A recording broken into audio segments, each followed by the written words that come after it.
everybody. Welcome back to another show of Forensic Foreplay. We are so busy tonight. My gosh.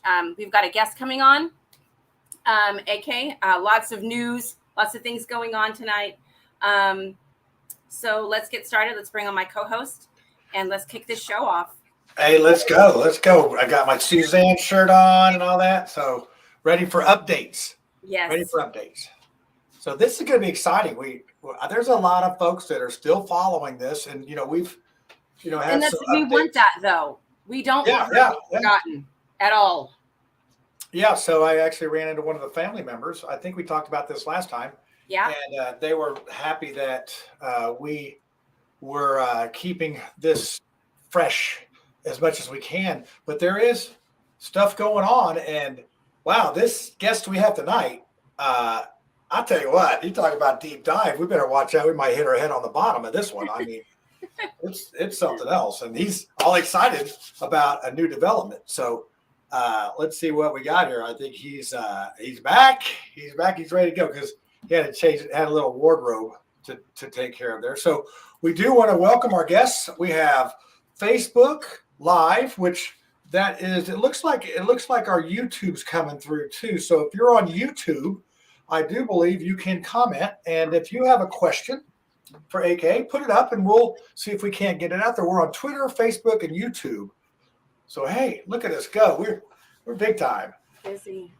So you ready to get this thing going? Ready to bring on our guest? Absolutely. All right, let's bring him on. We'll put him in the hot seat. Well, let's do it. What's going on?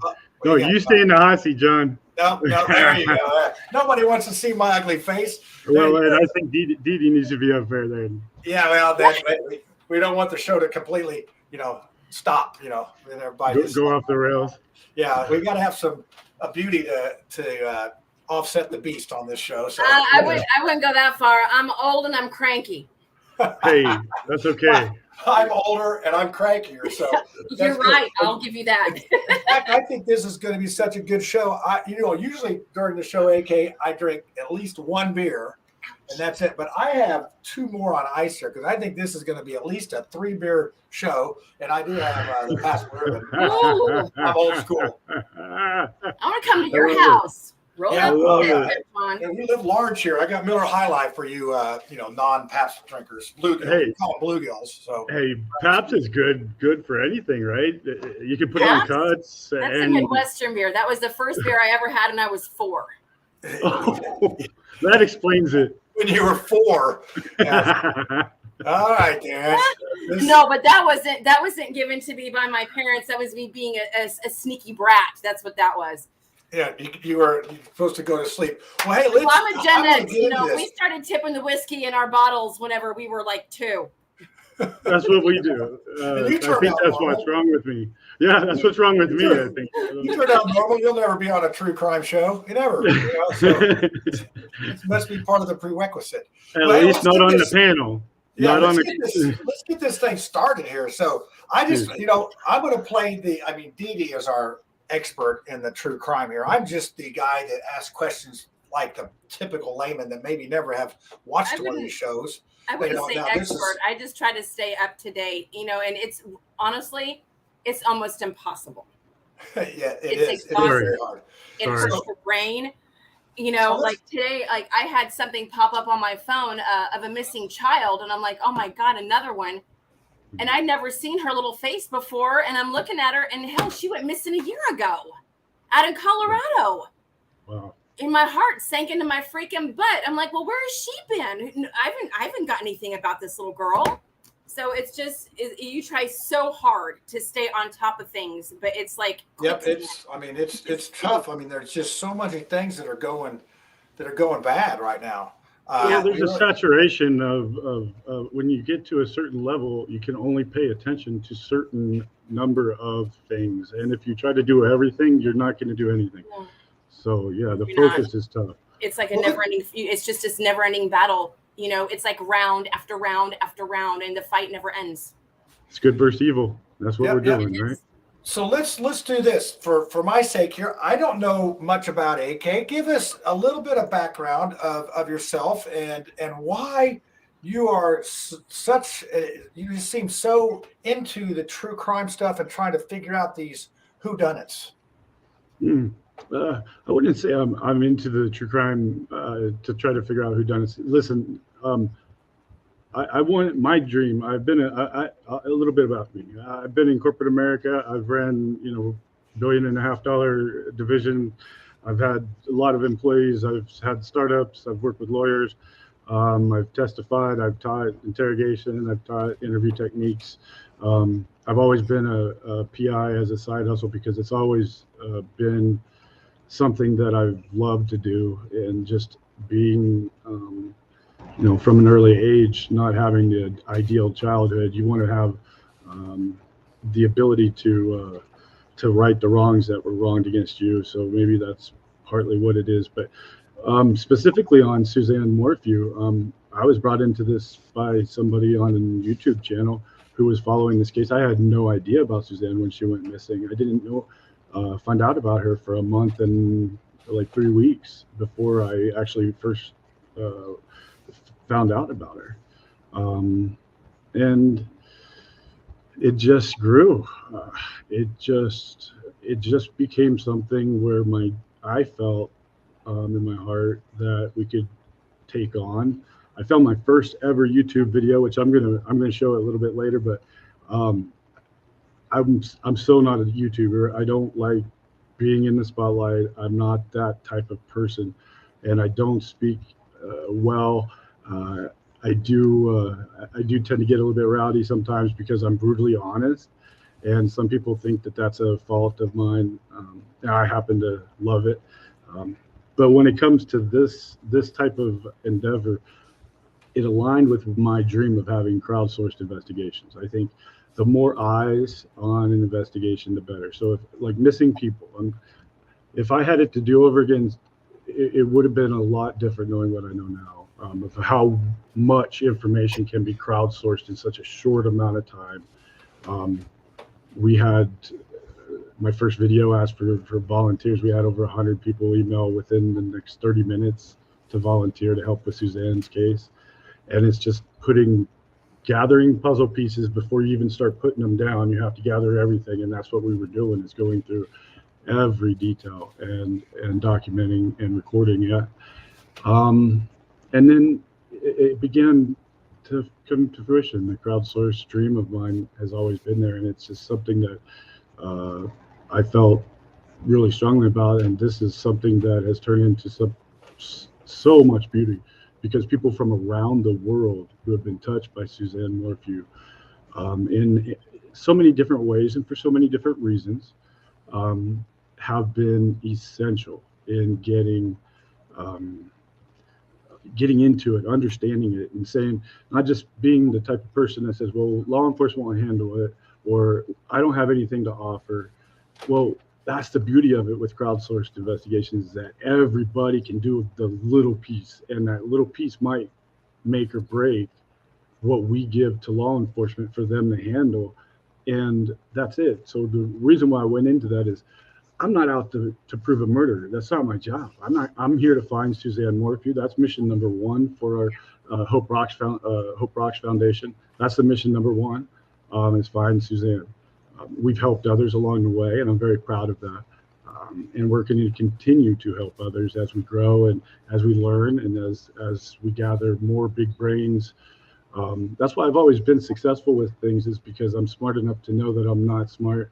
And so I can surround myself with smart people. And once you do that, you can't help but win. And that's the beauty of this, is you don't have to have a leader. You don't have to have a one person to do this. And this shows. I mean, if you can see my screen right now, the Google Earth file that I have up and everything that's listed, and on the other screen, the spreadsheet of like entries from every piece of publicly available data that has been released, has been organized and has been is being thoroughly scoured to try to fulfill the mission of finding Suzanne.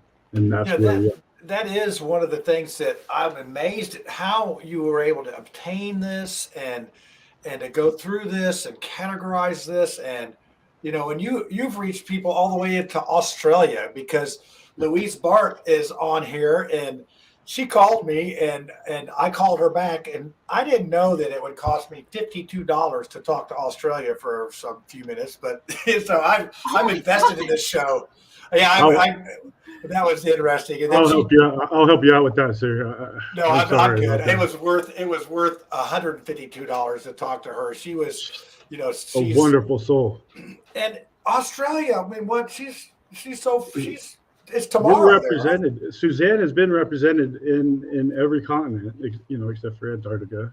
Well, maybe, I don't know. But talking to people like that, just imagine having 200-300 people like that in a room, and they're diligently looking at every single piece of publicly available information. And we probably have 25% of the case, not even, maybe 15%. Hi, Louise. And here she is. What a sweet.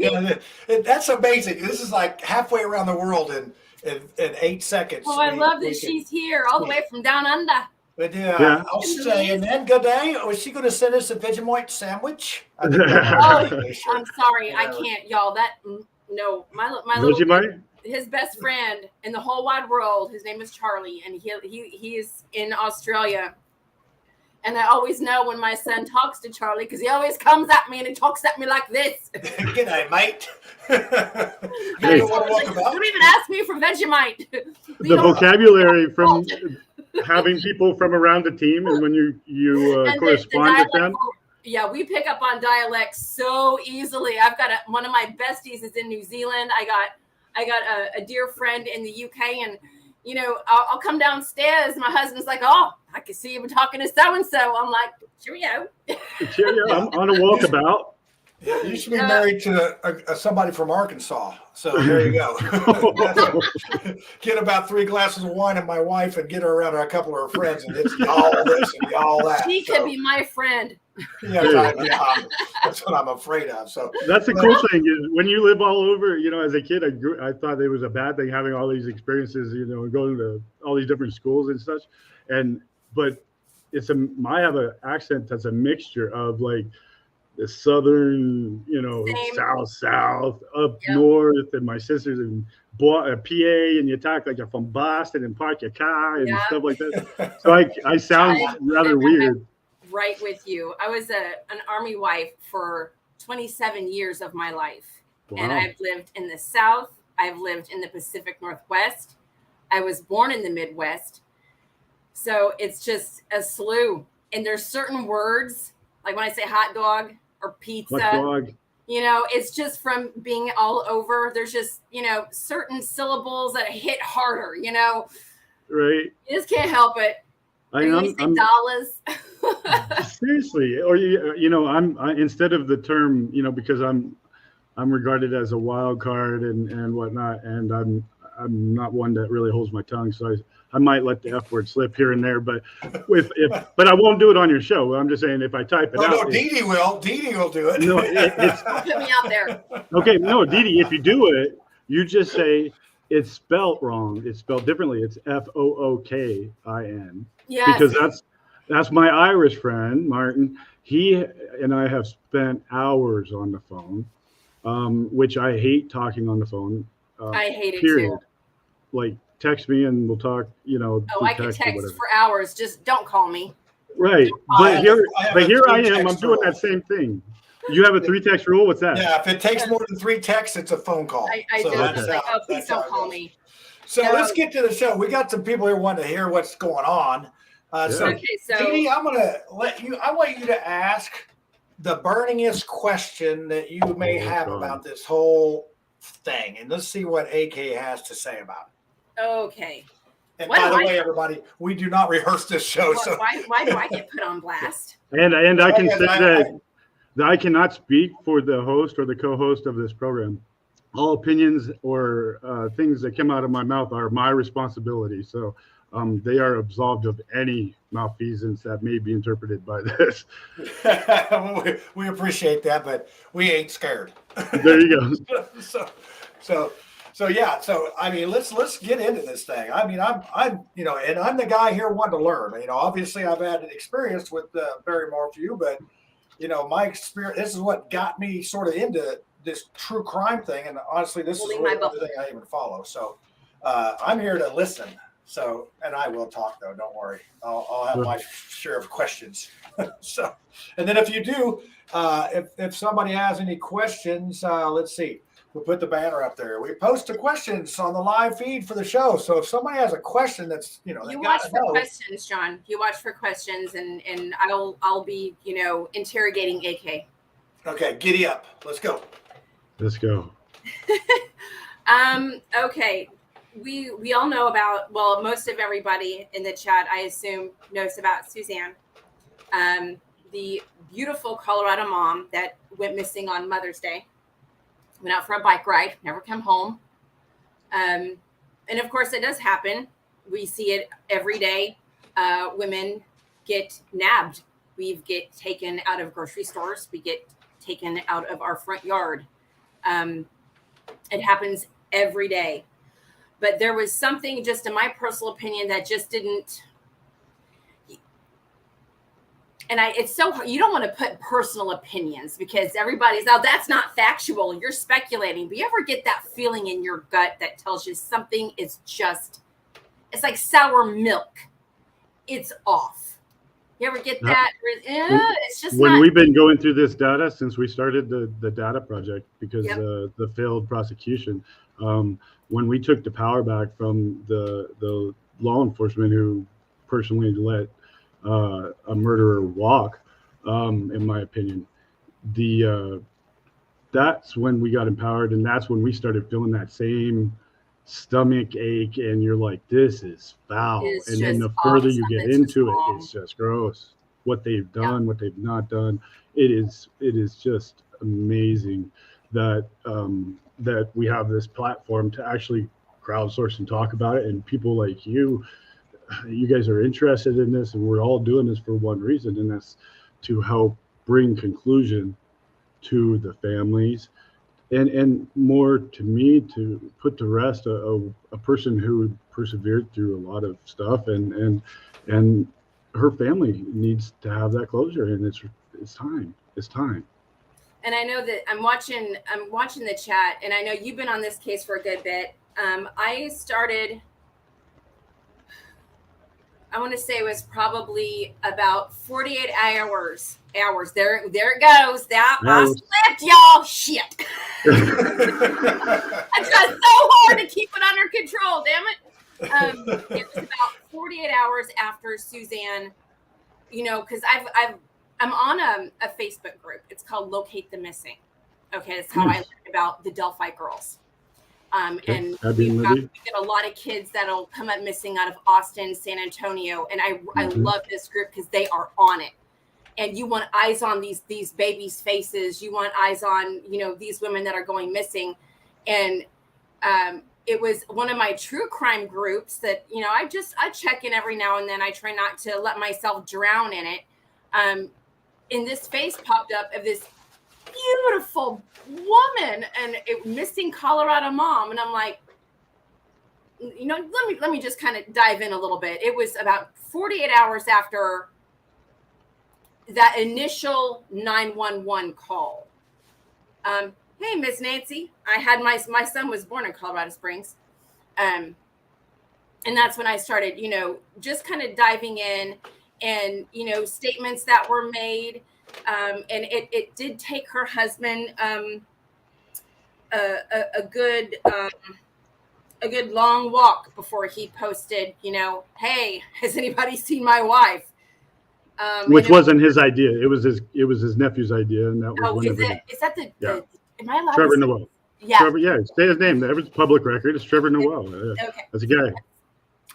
Can I interrupt here on this part, because this is how I met DeeDee, because of this interaction. I hadn't gone down. I had to make a phone call. I'm like, so this was the Saturday. So this is how it popped up. It popped up on my little mail thing. When you open up your mail, it said Colorado woman goes missing from Indiana on a bike ride or something. And I'm like, please don't be that guy that attacked me. And I know we had some people that want to know a little bit more about that. We'll get into that. Yeah, they don't know that.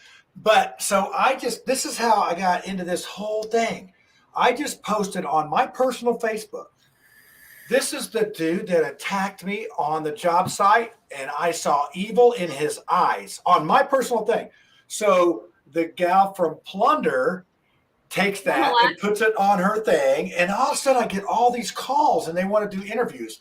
And I go, oh, what's the harm in doing these interviews? I called me back. See, I'm special. Yeah, you are special. But the Gary or whatever his name, I kept calling him Gary. But I did an interview at like 2 a.m. on Saturday.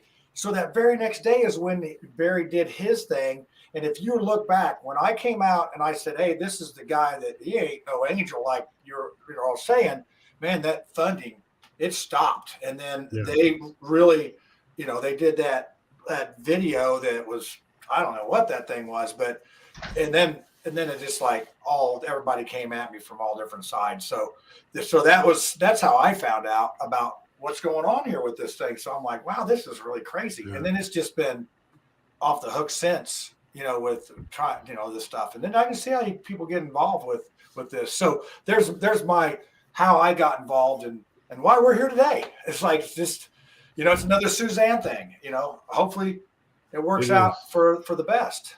So Suzanne. Yeah. Now, so carry on. Because we've got a really active chat tonight. Can you just say yay or nay? And this is a theory that I've had for a good bit. Does anybody really think that Suzanne made that bike ride? There was never a bike ride.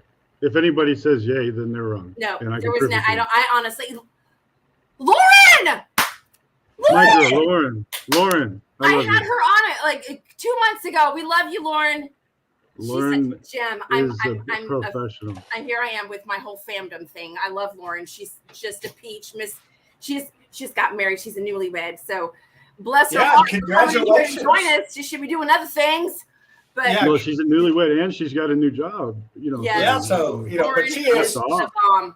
She has been great, very approachable. I wish we had more people in the media like her. When she got some very devoted. Put in a lot of footwork for Suzanne.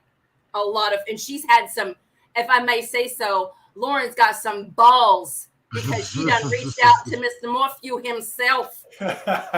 She is an amazing lady. Well, she's an athlete, so she could probably hang with them pretty easy, I would never talk about her about Mr. Morphew because he honestly makes me want to boff. Yeah.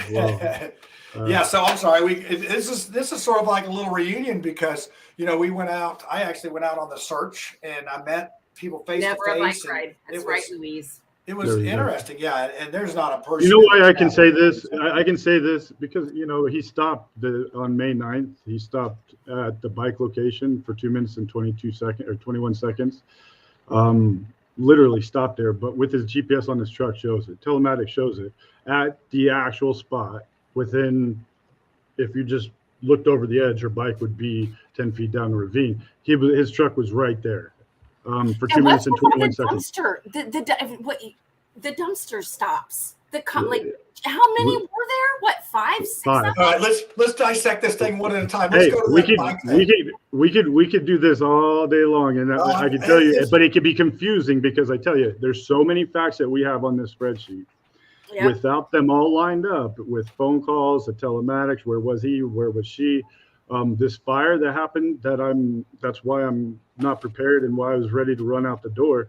This fire is right in the zone of where Suzanne's last phone pinged, and it's right within the allotment that law enforcement said that her phone was away from the tower. And can I ask you something, AK? Has her phone even been recovered though? No. Okay, I didn't think so. Okay, so the phone thing. Barry says that I have her phone. I mean, I have her iCloud password and username. So but I don't think that he knew that until late her on in the investigation. He Right. literally thought it was found. So that's why this fire today is a little bit odd, because it's right in line with all 3 data points that we have. It's within the tower location, and it's within the last time that her phone was called, and the last time that Barry's phone was turned off, within 8 minutes of each other. It's nuts. It's now. This is what makes me wonder. It's like, okay, so you're a law enforcement person and you have this data and you cannot put together a crime scene. I mean, what is the reasoning? What's the reasoning behind? I'm just a dumb bricklayer. You got to explain it slowly to me. I'm just a hairless ape with a small brain sack. I can explain it to you. My kid couldn't explain this to you, and he's 9. He could prosecute this case and win if it hadn't been for having the expert witnesses thrown out. But they went with a narrative, and they were looking for facts to fit their narrative. Now that we blew their narrative out of the water, they have to go back. Unfortunately, the rulings have to take precedence on the next trial, but they're going to have to fight that. But what we're here to do is find Suzanne, not prove Barry guilty. So we have a little bit of leverage. People can talk to us, whereas they don't have to talk to law enforcement. So what was your question? Let's go back to it. I'm sorry. I don't even remember what the question was. We were talking about your question. Bike ride. Okay, because everybody, you have to weigh out what is possible and what is plausible. And with our chain of texts, where her phone last pinged, of course, where old Barry was, at such and such times. I don't think I honestly, in my heart, I don't think she made that bike ride. In fact, no, I don't think she. Oh, I hate doing this. Because this is just for entertainment purposes only. So I don't get some pissed off pocket man sending me a lawsuit. Sue me, Barry. I have this disclaimer for you then. Oh, that's the wrong. Hold on, let me fix it. I'll fix that. So because those pocket men, they get angry. Bring it. Sue me, Barry. Let's do some discovery. I honestly, in my heart, don't think by midnight Saturday or 12:01 a.m. Sunday morning she was already. We have her date of death as 5/8, late evening 5/8. Okay, let's go into that. I'm just giving me a few hours of leeway. Giving me a few hours of leeway. 6 hours, yeah, without a doubt. I mean, you can't be. Happen, we don't know. That's just I honestly, I think by 5 o'clock. No, it was already done. But I'm just saying by midnight, just for on 5/8. Yeah, okay. That's just a hunch. And I honestly, I don't think there was ever a bike ride.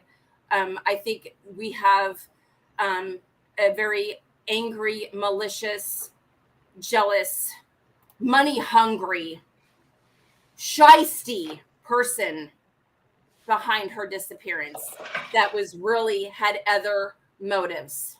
Right. And, who says that he's never been unfaithful and the defense has made him out to look all like a husband who was had a wife who had an extramarital affair, but they don't know he was the obviously true lacking facts. in something, because if he wasn't, she wouldn't have strayed. I'll just say that right now. Well, that goes without saying. I mean, we know that he's a failed baseball player and failed person. I'm not gonna judge him. Because we all get older. I was a cheerleader. I'll judge him. I was doing runoff back handsprings, 15, 20 years ago. You could probably steal one. You do that now? Not on your life. Try it. I think that would be. We do not have that kind of insurance on this show. We cannot be sued. We cannot have an accident. An internet problem, but we can't. Several years ago, I went outside and I tumbled with my daughter. I'm thinking, I still got it. Oh no, y'all, I twisted my ankle and I sprained my wrist doing them roundoffs and splits. And I'm like, oh shit, I think that maybe this is Mother Nature saying you're retired. Oh Lord, get me my chiropractor. Please, my chiropractor. Oh my gosh. No, but I'm not gonna judge him on his extramarital affairs that he had a lot of. But there's something, and I'm sorry. I know y'all are probably gonna come for me in the comments. You know, I've had worse. Nobody's gonna say anything about you. I'm just gonna be honest with you. The pictures I have looked, why does it give me the creeps the way he grabbed the daughters by the hip? I've got daughters. I've got 2. I have 4 children total. My husband has never snuggled my girls at the base of the hip by the booty. That's weird to me. I'm sorry. It just, is it just me, or am I just being an overbearing? Like, I'm a mother. Maybe it's just because I just suspect everybody. As a dad or as a brother, I wouldn't even think of doing that. I don't understand. It's just he's got some sort of ownership over those girls. He's got some weirdness going on, and believe it, his if you read the arrest affidavit, the fundamentalist religious beliefs that he tried to turn us into is that, you know, it ended up being God killed her. On that, so I'm gonna let you do it. I'll do it.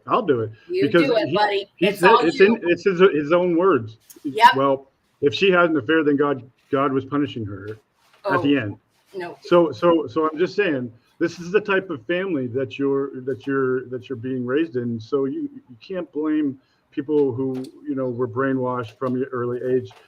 I'm not at all saying anything about the girls, but the behaviors of Barry with other people and the interactions with other females outside of the home were never brought up at any time because it never made it to trial. So the only picture that's put out there is this beautiful woman who cheated on her husband. Oh my gosh, she might have deserved it. No, he was doing this every day.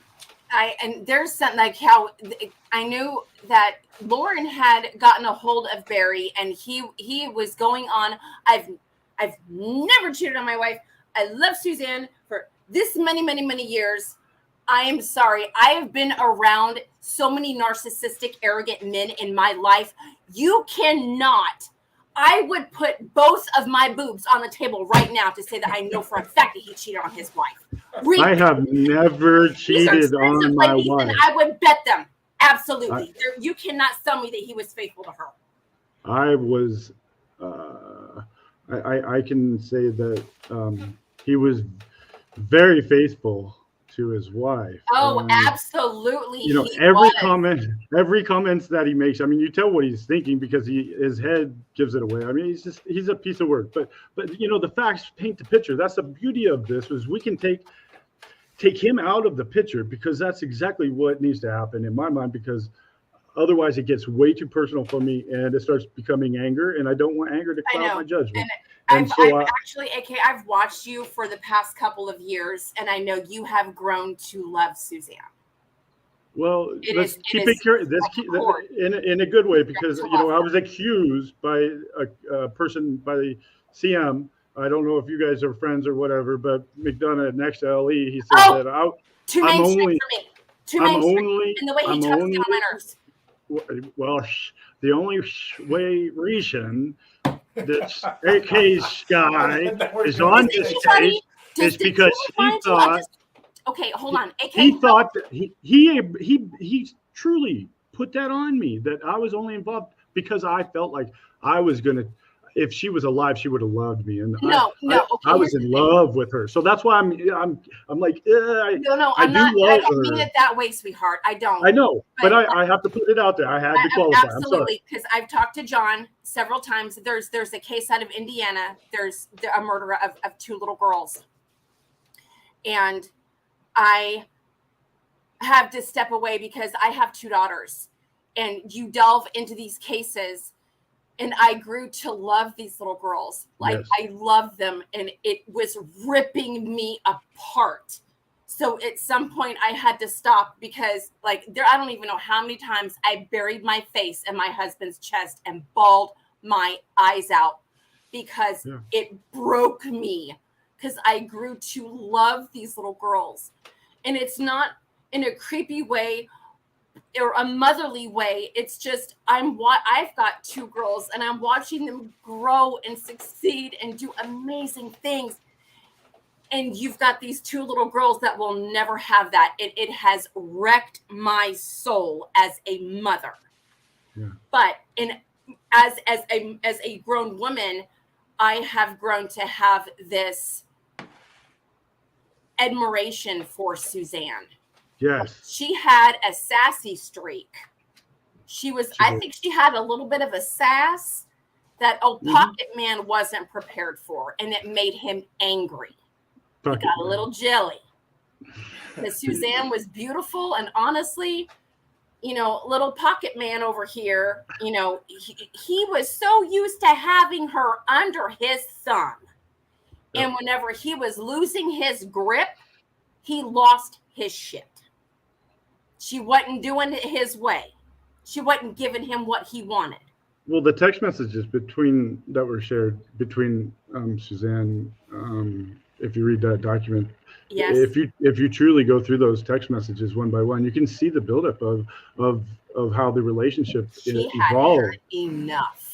Yeah, into March. So how did those text messages get out there? I mean, how did you find those? This is part of the thing that amazes me, how you've been able to put all this stuff together.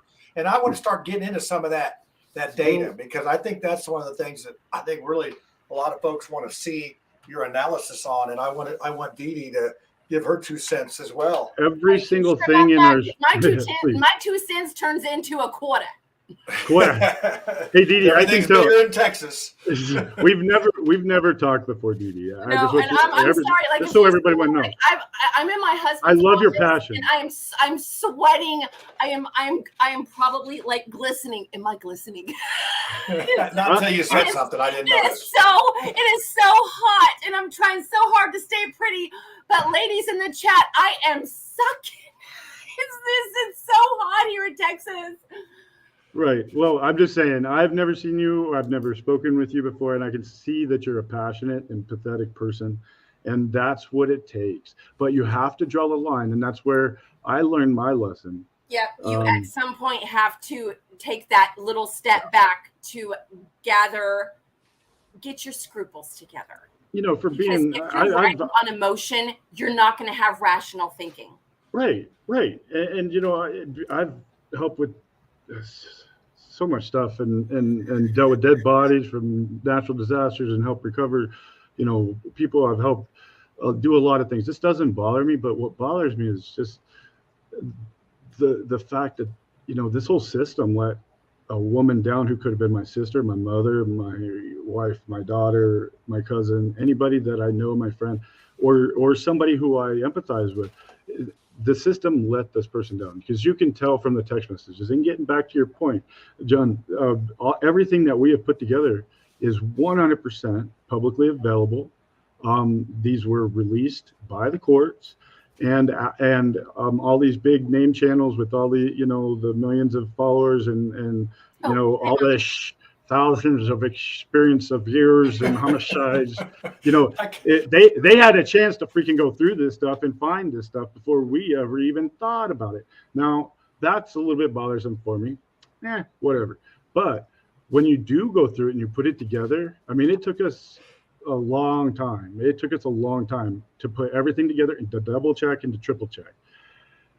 And I can tell you, when we first got the first working timeline together and the telematics from the truck, seeing Barry turn off the telematics, turn it back on, turn it off. And then we were able to show certain things, and then talking to the locals, getting a lot of information from down there where they might have been afraid to talk to law enforcement. I'm just saying, it has been enraging at times. It does. It has pissed me off too. Well, and what's the with the constant airplane mode? With the data the constant airplane mode. That's him trying to turn off his GPS so that way he's or is this him shooting gophers? Is that what he said? Running around shooting gophers? The gopher was debunked. I debunked that a long time ago and debunked it twice. It's called cell phone drift. When you're at a location, I was sitting at 12,000 feet and about 5 miles behind their house in my hammock, and I'm camping as I'm searching. And I'm sitting there and I turn on my app and I'm recording the cell phone pings, the cell phone towers, and it's showing me going 45 miles an hour, and I'm not even rocking. I'm sitting still in my nice little hammock, getting ready for bed. But I wanted to illustrate the fact that the cell phone drift was taken way too literally, and they made it into this craziness and testified to it in the preliminary hearing that, the cell phone was going through walls at 34 miles per hour. No, cell phones don't go through walls in this world at 34 miles per hour, Mr. FBI. So unless he's Speedy Gonzalez. well, and that's scary. So speaking of the telematics and phone activity, you know how many times, I mean, if you read the arrest affidavit, they barely spoke or texted on the phone prior to this. And then in the week leading up to it, they had more interactions than they had up 6 months prior, from the 6 months prior total. The week leading up to this. So it started on May 5th is whenever it really started. And what happened on May 5th? Well, Suzanne took Macy to Gunnison to meet with her sister, Mallory, so they could go on their trip. Their little camping trip. We'll leave that alone. And then on her way back, she called Barry, and that's Friday evening, or May 5th evening.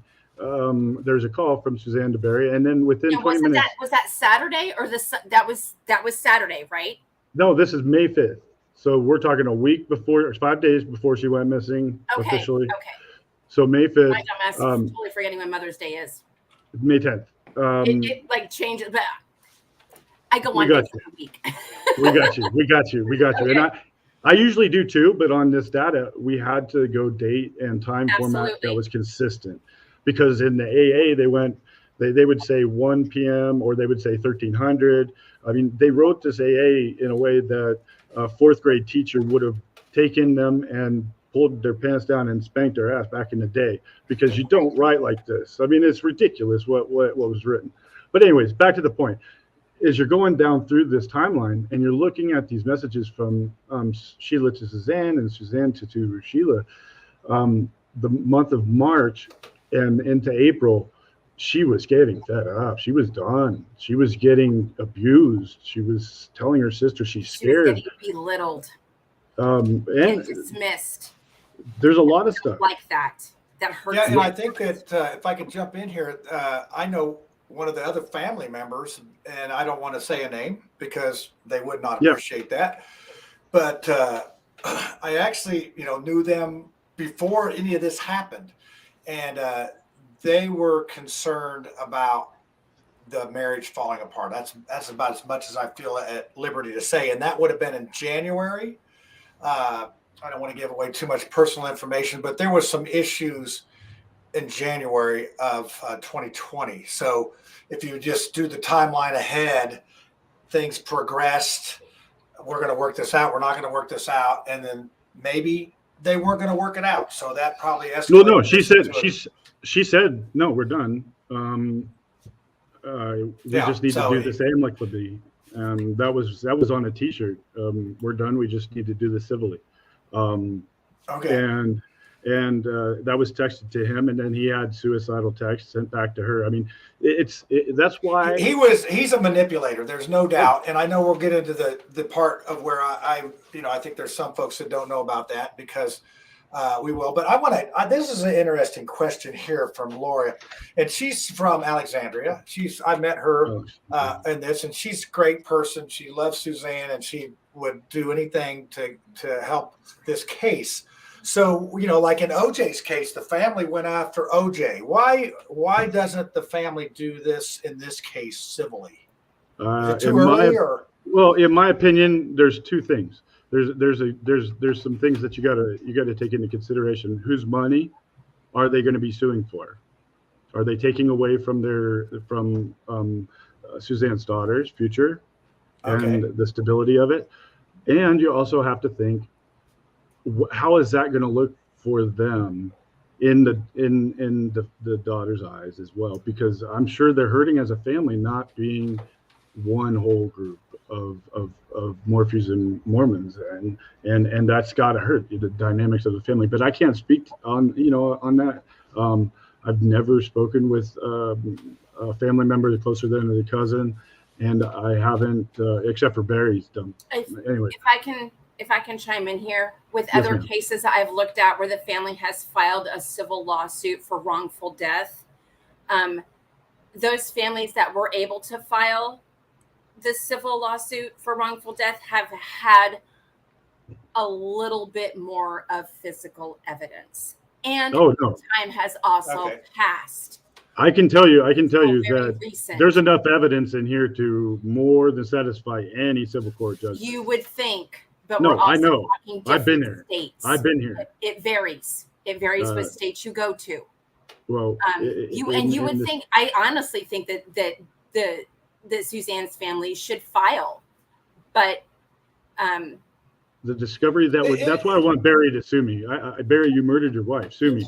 I want him to sue me because I would love to get the discovery, because in order to defend himself, he would have to prove my statements are wrong and defamatory. Yeah, and he cannot. I have the facts. I have the facts. Putting your money. That's putting your money where your mouth is, and it's one of the things too. I think the Mormon family has been very. They've been destroyed by this. They've lost a lot of people. Yeah, and they haven't embraced the limelight on this. They have not, none of that stuff. It's so heartbreaking. Because they also probably don't want to believe that Barry did anything. Yeah, well, maybe. I think that, in Andy's case, I mean, I can speak because he spoke this way. At first, he didn't think that was true, but then he later, sort of turned 180 on this situation, and because Andy needed to come out and see for himself. Yeah, and really, to go out there and see, to go and see this area. Yeah, to go to see this area, how vast it is. And, one of the things that we brushed over earlier, AK, was, you talked about you camped, 5 miles from house. How long did you actually camp out there? I know we talked a little bit. 8.5 months. 8.5 months. 8.5 months. You just sort of went out and. No, in total, it's been 8.5 months. It's a 3.5-hour drive. I spent 8.5 months out of the last 2 years looking for Suzanne. Following up on tips and doing due diligence on every mine, every addict, every potential thing. I have underwater drones. I have aerial drones. We're trying to get a thermal drone, a LiDAR drone, in order to see, kind of what's underneath some tree canopies. But I think today we had something significant happen with this fire. We've got to follow up on that. I'm going to go down there. I'm probably leaving as soon as we get done here. Now, how far is it to drive to the area where we need to 3.5 hours. 3.5 hours. So you just what vicinity, like what major city are you closest to right now? I'm in Western Colorado. I'm 3.5 hours north of them. Okay. Northwest. Here's another question from someone in the audience. Is there evidence on other devices? Yes. So we put them all together. Yeah. Okay. So that's where I can say, in all honesty, if these people would have done this from the beginning, man. Oh, I'm not going to give up. Just so you know, she is out there, and we're going to find her. That's what this whole thing is about. And in whatever form, fashion, or whatever, we're not giving up. But the data, the telematics tell the tale. The phone locations tell the tale. The facts of this case speak a full volume of a 10-volume series. There is no other possible way that this could have happened in any different fashion than what the facts show. And anybody, and I beg, if you have contact with Andy, if he wants, I would love to step him through this data and show him. Have you talked to Andy at all? I've not talked to any of the family except for a cousin. And it's I do have. I've been portrayed. Listen, I've been portrayed as a crazy dude. It worked on me. I thought you were crazy when this was, because I didn't. I don't follow. I mean, we have Shonda Lee here, and she's like, this is on her mind daily. You know what? This is not on my mind daily. I mean, I would love to. I follow it, but it is not. And but I've sort of, I've sent Andy a couple text messages when some developments came by, and he just sort of not I don't know if he's moved on, or I don't know. I can't speak for him. It's a grieving process. At some point, you have to move on, right? You have to. You have to have that closure in your heart, even though it's not true closure, but you have to move on. And that's what I don't want to do, is I'm not going to reach out and open up a wound and, this, that, and the other, because again, it would be going down a road that is not my business. My business is to find their family member, and I don't need to speak to them, but I would love to, just to show them what effort has been put into this, not just from me, but people around the world who've embraced their family's energy. Can I bring something to the table? Yeah, go ahead. You fellas are yakking. I'm over here trying to raise my hand. Listen to me. Sorry. You're the host. I love it. I'm sweating. Oh, Lordy, I'm sweating. I'm sweating, Lordy. I'm sweating my butt off out here, y'all. But so, okay, because everybody has their plausibles and their possibles, and everybody has their own theories.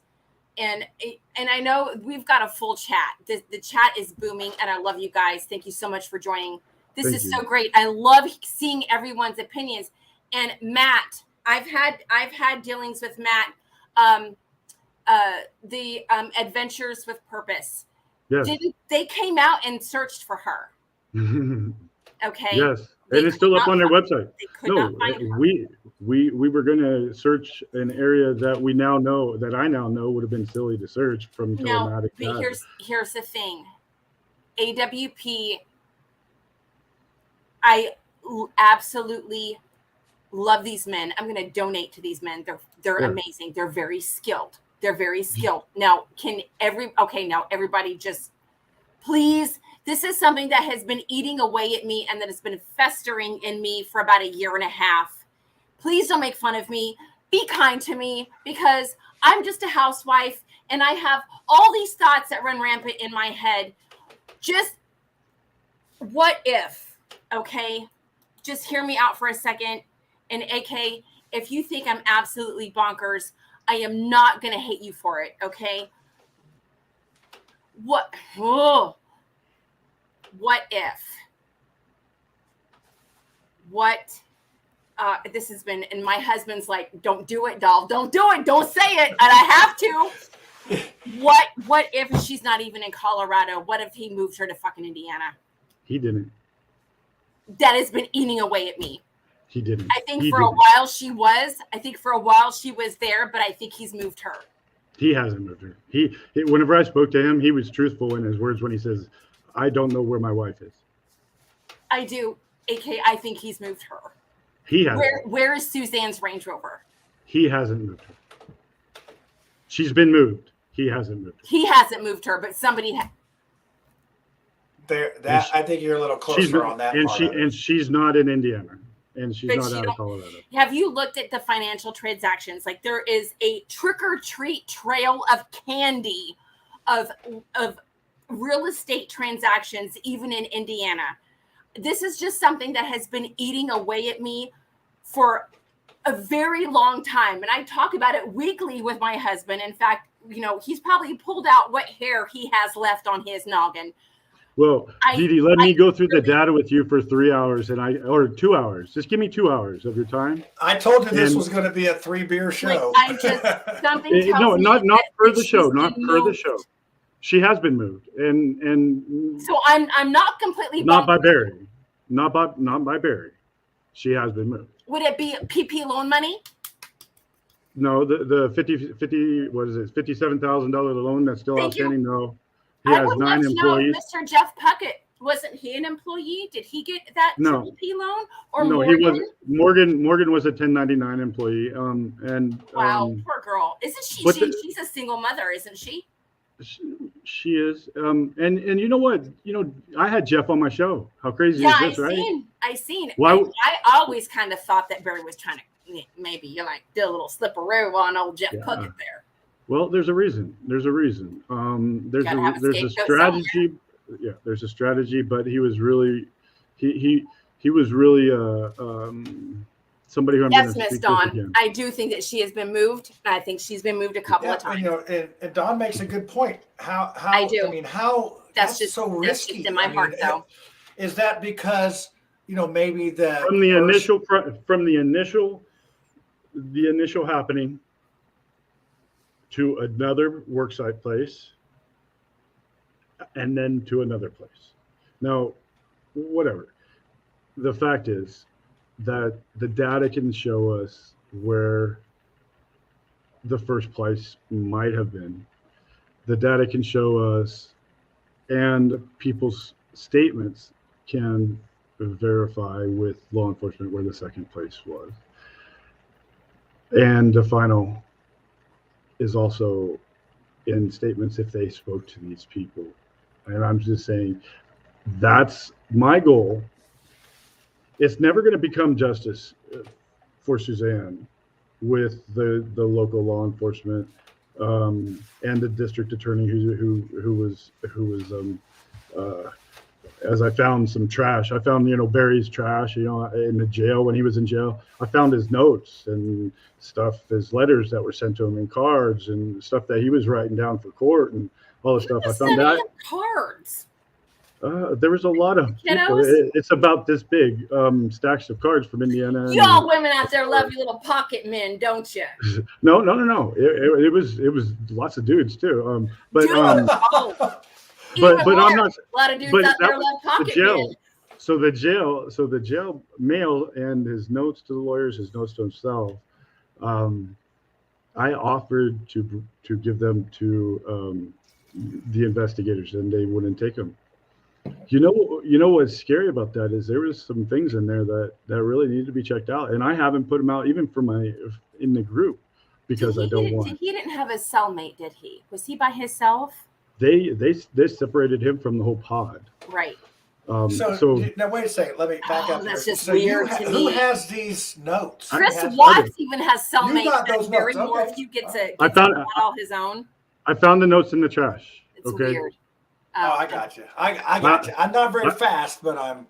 I figured out. I never would, picture you to be the dumpster diver there. I'm a dumpster dude. You know what? I just went diving with my son the other day, and he got like 8 Wii games that were unopened. And I love this. I have an 11-year-old little boy, and he is very, actually, I didn't say anything earlier, but my little dude is so devoted to this case. And it's been like, there's 2 cases he asked about. He'll come home from school and he'll be like, "You got anything new on Suzanne, Mom?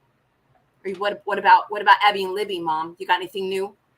We do have. I mean, not to do this because we do have our audience is getting a little restless here. Sorry, guys. So there is the state police did go up to Peru, Indiana, and interview an inmate for a couple hours. This is just sort of new news. Was this new? It's very new. I mean, maybe just today or yesterday. So, but we've got so much to cover here. I don't want to get off into that one because, but it is a little bit correlated because there was a time when they thought Barry was the guy that did this, the Abby and Libby murders. And I'm like, oh, come on. That's why I called you. That's why I know it. It's like, come on. There's just something about the physique. And if you notice, when Tyson Draper approached, the little pocket man, he's got this, you could tell that he didn't have a whole lot of calcium as a child because he is extremely bow-legged.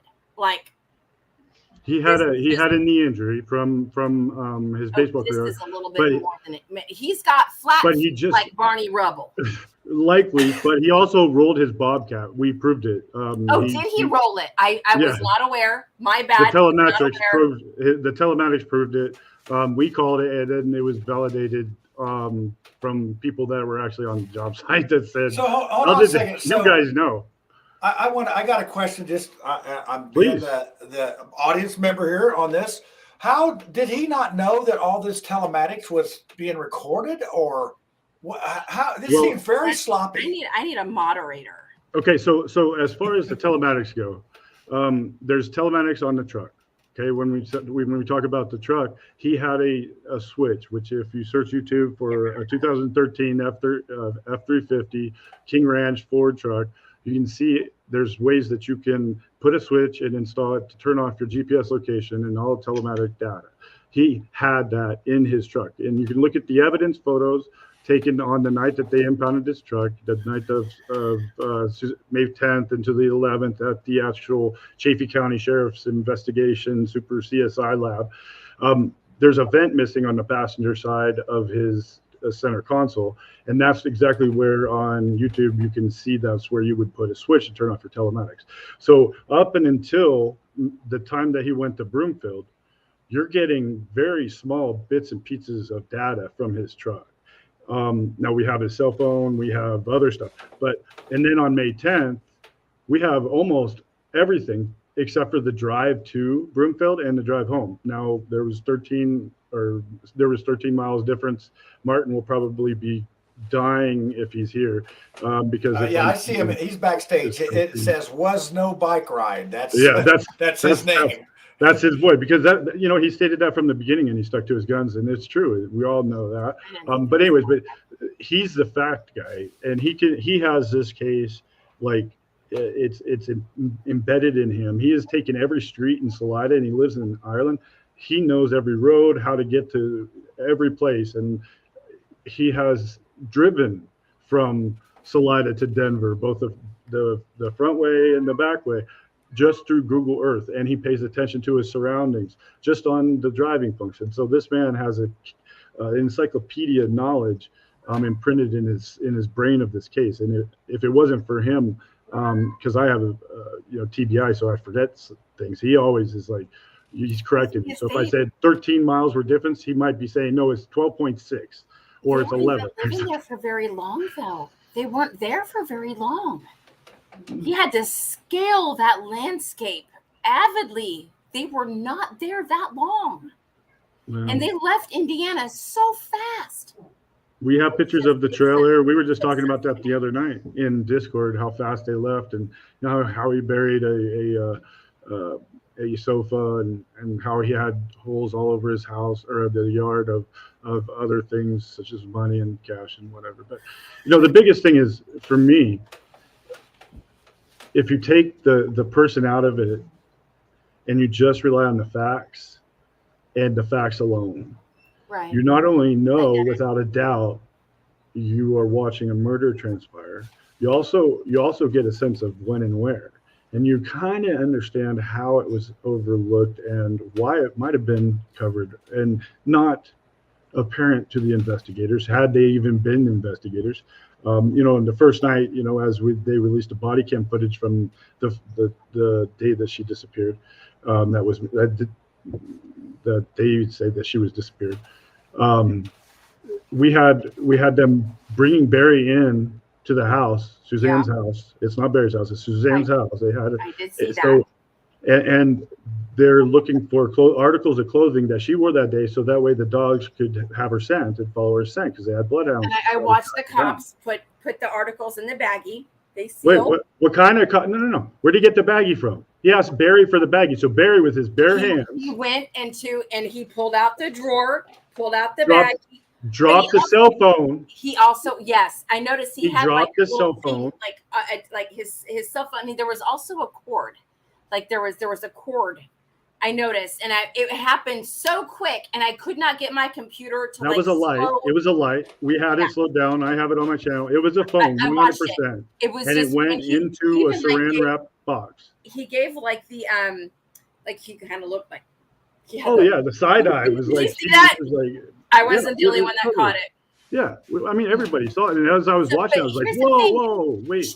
But why wouldn't the cops have gloves? Their own bags, though, dude. Like, where's the cops' gloves? He's going to be grabbing Suzanne's article of clothing. Number one, how does it get into the bag that Barry grabbed? How is the dog going to differentiate between the scent that Barry's hand reaching in there as he dropped his cell phone and then grabbed the baggie? How is that dog going to differentiate between the stuff that was in the scent between Barry's and Suzanne's and the other cop?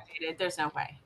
It was BS from the beginning. It was Barney Fife stuff, and even a 9-year-old kid could investigate this in a more proper fashion. And give them credit. People say, well, they thought it was a missing woman. No, they knew from the time that the bike was found that this was not right, and they had this suspicion that something's up. So that's why they did the stuff that they were trying to do, but they did it wrong. Yeah, do you think it's just a case of just not being prepared? Because I mean, I'm telling you, I've been out to this place. It is small town. You would never expect. This is something that you would not ever expect happening. I just don't know if they were ready for something like this. I mean, no, hey, within they didn't have baggies hours, apparently. So CBI was on. Well, they're the militia down there. They're part of the militia. The Chaffee County Patriots were starting up 2 years ago, and the whole sheriff's department, 60% of them now, 80% at the time, were militia members, and they were with the fire department. They're in city council, all this stuff. So that was where everybody was, oh no, it's a big conspiracy. But I think they're just freaking idiots, number one. But CBI was involved within 24 hours. FBI was involved within 36. So they knew something was up. So there were issues with the investigators from CBI themselves, like crazy errors. And if you go through the data, well, if you think about it, they probably didn't. I mean, how many homicides take place or missing people cases take place in that tiny little community of Maysville or Salida? But doesn't Colorado's got some. It's just a lack of training or skill. I mean, I'm not going to pass the blame, but at the same time, I'm like, initially, it was a lack of training, lack of thought process. I don't know why you would allow. There was a serious disconnect. Yeah, in their means, but whether that was intentional or not, it's not up to me to debate. But I can say that it was ridiculous and it was embarrassing police work. And I'm not even a cop, and my family is sorry, but I would be embarrassed, and the sheriff should be embarrassed. But I don't have any cops in my family. My granddaddy was a state trooper, but that's all I've got. Yeah, all my uncles. I had 8 uncles in Kansas were state troopers, and they were crazy investigators, and and just like in Colorado, I have worked on different cases. The state patrol in Colorado are a step above CBI, right? And they're supposed to be great, but authoritarian wise, they're at the same level as district attorney, and then the sheriffs, and then the Colorado State Patrol, this, that, and the other. But long story short, what I'm trying to get at is there were so many mistakes going into it, yes, but there was plenty of time to fix these mistakes if they had taken the time to organize the data, have this case prepared, not have some weird things happening with the DA, and having expert witnesses, 10 out of 12 expert witnesses being disallowed at trial because of the behavior and the non-compliance to court orders by the DA. Had that not happened, he would be in jail, but we wouldn't have this data. So there's a reason for everything. We're on Suzanne's time, and she gives us what we need as we need it, and for us to understand it. And that's my true belief. And I'm not, a spiritual guy and all that weirdness stuff. I'm just saying I feel it. And it's been experienced by me, by many people around that don't even like me. They say the same thing. Yeah, and one of the things that a question I have is, do you think they're going to try him again? If they find her, they will. Yeah, definitely. They still have to overcome the orders of the court. They never went to trial in the first. Oh, really? So they can't have a new court clean slate start over. He was never tried. But the motions that were granted, because of the lack of follow through by the DA, perpetuates to a next trial if there is one. So the expert witnesses would be disallowed. So there would have to be a significant turn of events. Well, I can tell you what we have done with this timeline, this massive trove of data with 1,141 lines. It's just parsed down. It could easily be 20,000, but it's already too much. What we have done is allow them to now use our work and make it their own, because like I said when I posted this, I don't care if you hate me, if you love me, if you have 1 subscriber, or if you have 1 billion. Use this data. It's your data. It's not ours. We've put this together for everybody to help try to find Suzanne. And people are still talking about stuff that doesn't even matter, because if they looked at the data, they wouldn't be even thinking that road. So that's why I'm really adamant about, we have to keep our facts and we have to stick to them. We can speculate a little bit and fill in the blanks a little bit, because it's fairly easy to, but there's only so far we can go with it.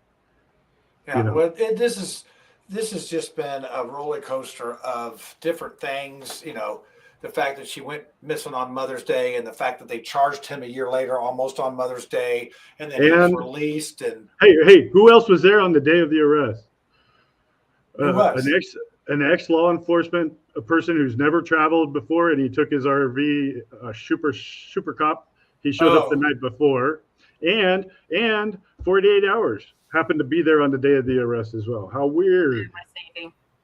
Okay, yeah, so and that's, it is all weird. It is all weird. Dateline has interviewed me, and 2020 came to my house in Indianapolis to interview me about this, and CBI and the Colorado FBI came to my house right here in my garage, interviewed me and my employee, and he didn't come out and say that he thought that the husband was guilty on this, but everything indicated that the husband was guilty on this, and they're looking to put this together. And we were on the witness list for this thing, and then I knew something was fishy when the trial was approaching, and no one had contacted some other people that I knew on the witness list. I'm not going to mention their names. Weren't contacted. I knew something was up because, you talked about fate and crossing paths.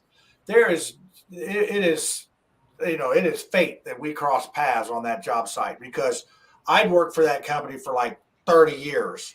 He was on his first job with that company, and it was like the whole thing was so strange and weird. I mean, when are you going to run into a bricklayer that's got a master's in psychology from Colorado Springs, from University of Rockies? You can't make this stuff up.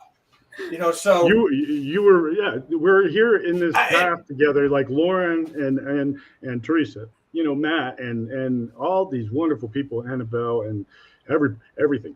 And Lori Hornbeck, who says she just can't stand to listen to me anymore. But that's okay. Everybody can have an opinion. That's the beautiful thing about it. Hey, just stop what you're doing, Lauren. Well, that's where your mods would boom, boom. But I get you. Oh, I don't care. She's a grappy old biddy. I've come into contact with her before. You can't keep her happy. That's what I do. But don't make our viewers mad, okay? So under his PPP loan, he was an agricultural farmer. What business was he doing in Indiana? He was landscape. He was a landscaper. Yeah, he was a landscaper. Since we're on that subject, lawns. Yeah, some of the folks that maybe not know this, know what happened and how I, ran into this guy. And I don't think I've told the whole story, but so my first interaction with him, I was with the superintendent, and I'm a mason contractor, and we have our block stored neatly out in the parking lot, and he came in with a truckload of mulch, and he was going to dump. I'm going to take a potty break, and I'm going to check on my kid. Okay, well, when you come back, I'll put you back on.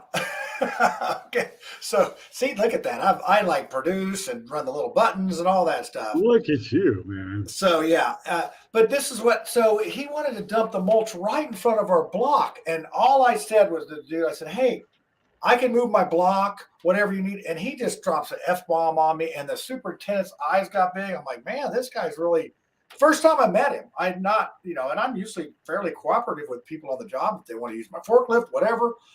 And I'm like, okay, I see where we are. And so he dumped it somewhere else and just grumbled. One second. I just want to say, in being around construction all my life, you don't mess with the masonry guys, the bricklayers. You don't mess. And them concrete guys, they're badass too. So, well, the concrete guys are good. The framers, whatever. But the bricklayers, you don't mess with them. So go on. Sorry. But that's just an indication of his manipulation from the start. He wanted to come on the job and show that he's the guy, and that he's going to be that. So, fast forward, we are all the way finished with this job. It was, it was December-ish. And it was cold here in Indiana, and so we couldn't work every day, but we had finished up this little dumpster enclosure on this huge job. But we had our scaffold up, and Barry's company had to do some landscaping around that. So when we came back we got our work done, and we're going to come back and take our scaffold down. And I think we had snow, or we had weather, and we couldn't get back right away. And Barry wasn't scheduled to be on the job for 3 more days after this.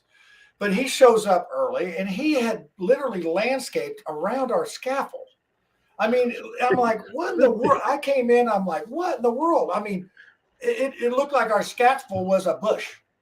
And he's a shitty landscaper, so I bet it just looks so bad. Oh, I mean, I'll tell you what, the guy, I mean, as far as a contractor, he came in, he was just, get it done, get her done, yep. Let's get her done, and let's go, let's move.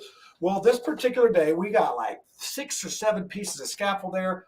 My guys are taking them down. I'm getting ready to leave. I'm thinking, okay, what could go wrong? I'm getting ready to go leave and get some material for the next job. And my lead guy, I'm like pulling out of the parking lot. My lead guy comes around and goes, there's a crazy person around here. He's got a pitchfork and he threw our tools in the street.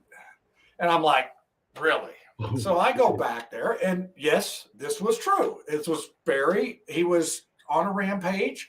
He had thrown my guy's toolbox in the road and was telling him to get out of the way. And I'm like, dude, I tried to reason with the guy, and he just, gives me the FU and all that. I said, yeah, I'm going to go get the superintendent. I'm not doing this here.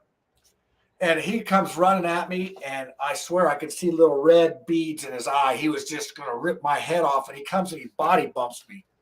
And I go back. I said, no, we ain't doing this. So I go into the building to try to find the superintendent, and I'm starting to think to myself, okay, I've just left my guys out there with a maniac, and I cannot find this superintendent.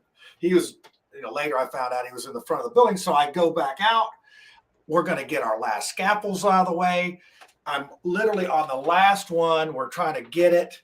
And all of a sudden, he comes and he pushes me, blindsides me, pushes me down. I get back up, and I just like come back with my arm, and I put him in a chokehold and pushed him up against the wall.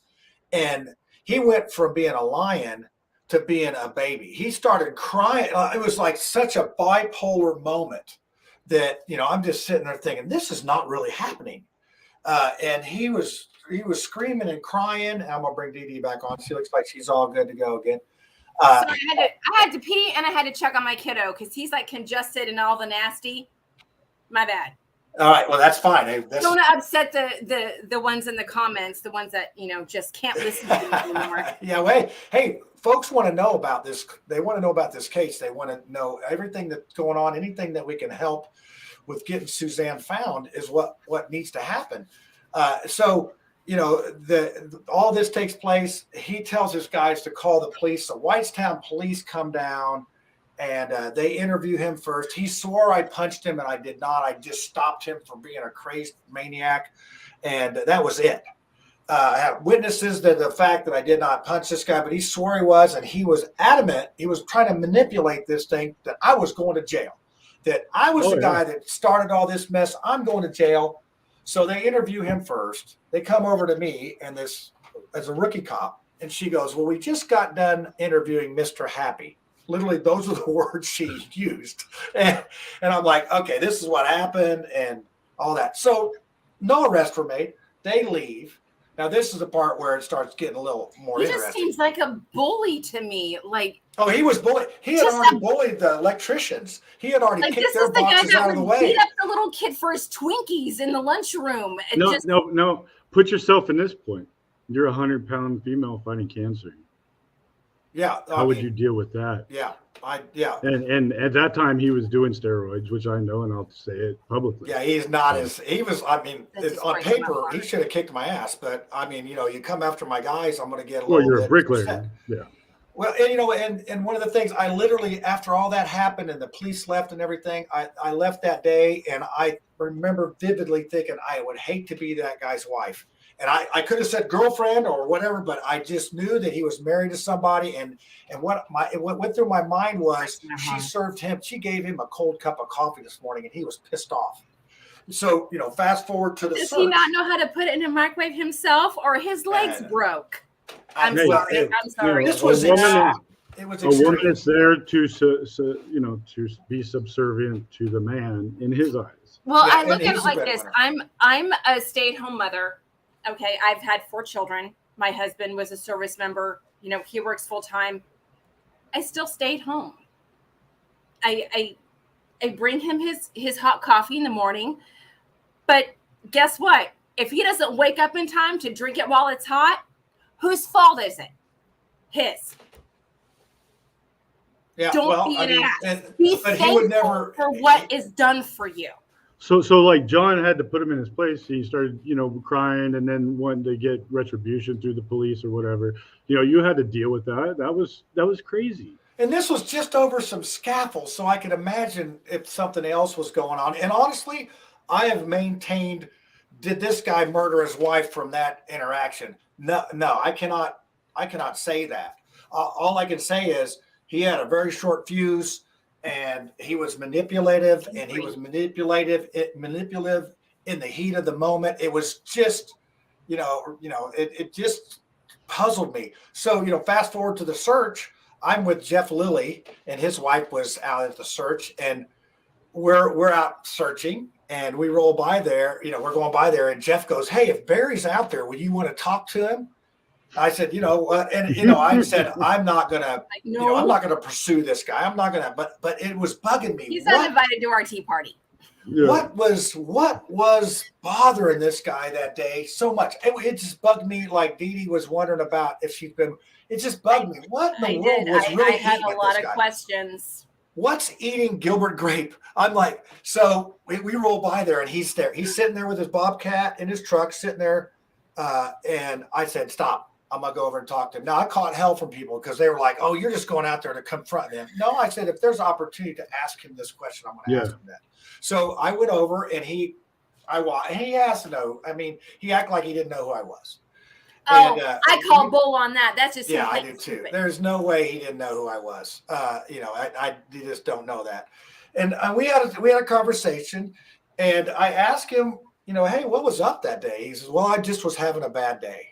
And that was pretty much it. I mean, that was what it was. And I just, the whole thing was odd. That was during the search?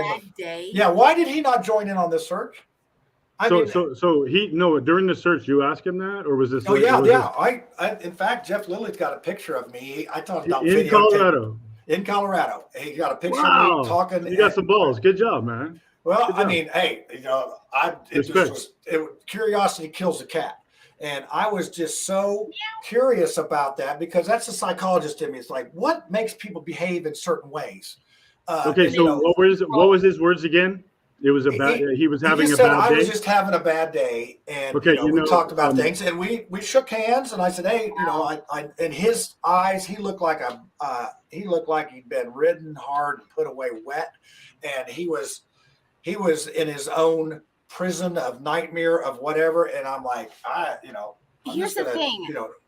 No, he used those same words as far as Suzanne goes too. Like, here's the thing. You come at somebody like that with that much anger and just force, and his excuse is, "I was having a bad day." I have bad days. Almost every day's a freaking bad day. I have 4 children. Do I come at people like that? No, this was something else. Yeah, that's what I'm saying. There was something else. And it was right before they moved to Colorado. So, we both get rolled up later in this thing because I start to decide I'm going to run for mayor. And my lovely Republican Party decided they're going to put this charge on me. It's 6 months later, a misdemeanor charge. But, think about it. That's still John, you should know better than to piss off the Dominionists. Yeah, well, to think about it, though, there would be no record of this if it wouldn't have happened. So in the meantime, Barry had already moved to Colorado, so he had a warrant out. I answered the charge. I went up there. I said, "What in the world are you guys putting this on me?" Did you have a warrant out on you or on him? No, on him, because I showed up. He did not. So they had a warrant because he was out of state and he didn't show up. And he didn't. I don't know if he did, honestly. But yeah, he packed up everything and hustled out of Indiana like they was the Clampets. Well, no, he didn't hustle because it was 6 months later. It was planned. This was one of his last jobs. He was going. But yeah, I think the ball was in motion of, we need a new start. Whatever was going on there was going on. And so he does a diversion, and I fight the charges, and they drop them because none of that crap ever happened. And but we wouldn't have a record of, there wouldn't be a per se record of any of this stuff going on. It'd just be, the Whitestown police came out or whatever. So all that stuff happened for a reason. Was it a major pain in the ass for me? Yes, it was. I mean, absolutely. I had to hire a lawyer. The day before the caucus where they picked the candidate, I go into the courthouse. It's 8 a.m. There is nobody in there. It's the judge, the lawyer, the prosecutor, and they dismiss the case. And nothing. And they never think of anything about this. But then when this guy comes in, this gets into the headlines, puts a spotlight on it, it just makes it even a bigger mess than what's already here.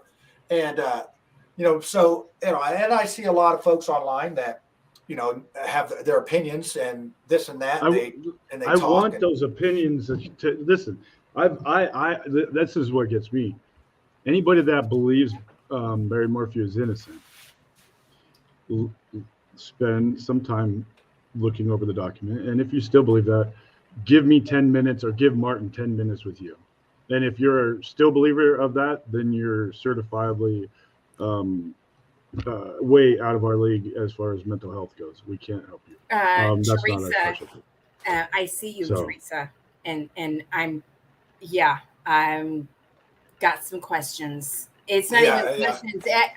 But here's the thing. I'm a woman, obviously, clearly, and we our imaginations, it'll run away with I just think, Dee, I think that would be just too risky to be going across all those state lines. When you're out there in Colorado, that place is so vast. Where's her Range Rover?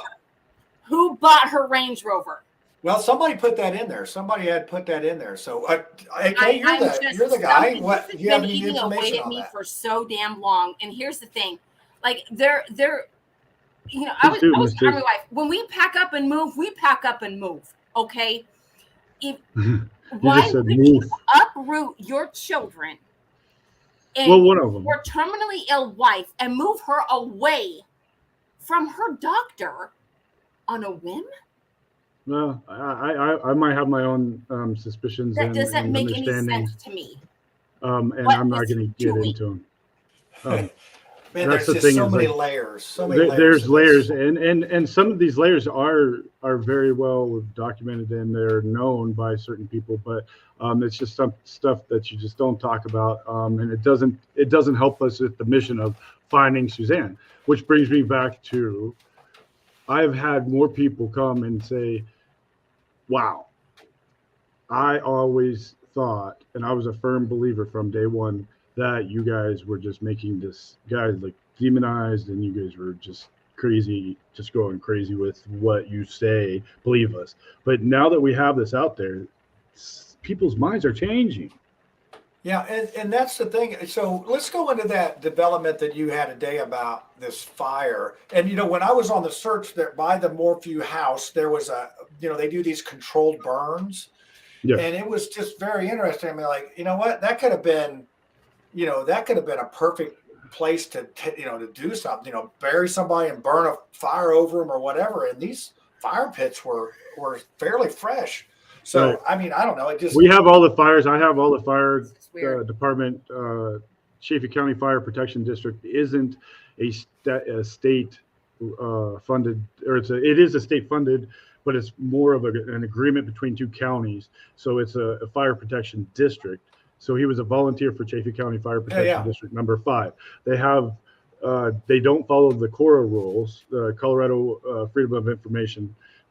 So an outside attorney agency had to provide me with what I was requesting, and it was tough to get. But I have every fire that was happened that Barry Morphew attended, and that was around or near the time that Suzanne was murdered.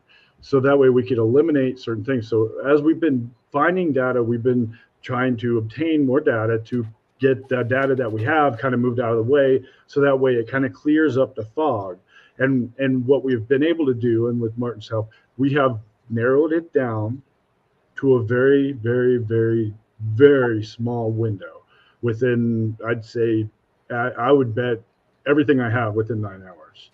So go into that more detail. Are you prepared to go into more detail on the exact time and all that?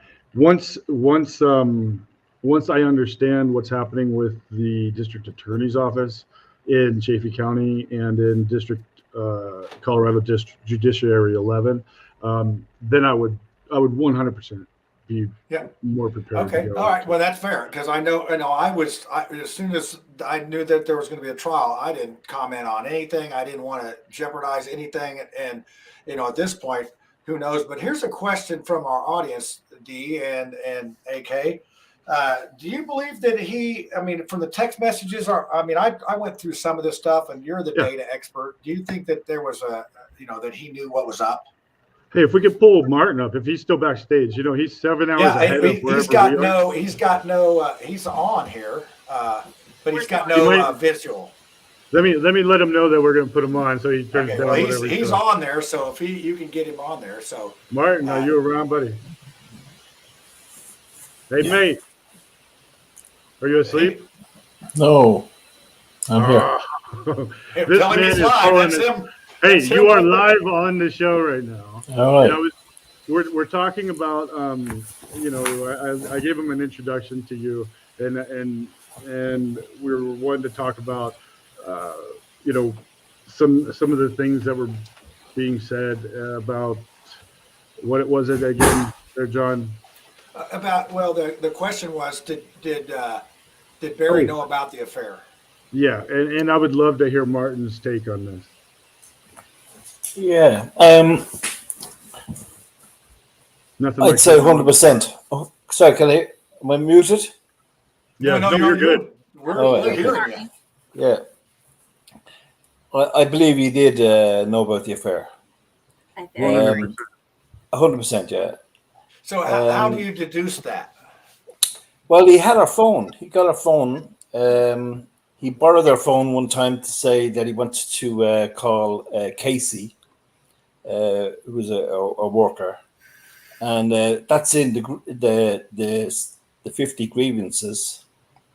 Suzanne wrote 50 grievances on her iPhone and uploaded them to the iCloud. 50 grievances against Barry? Yeah. Yeah. Oh, and this is why it's in here. It's in here on 5/8. I'm trying to go through there. That's why we have you on our show. There's no way.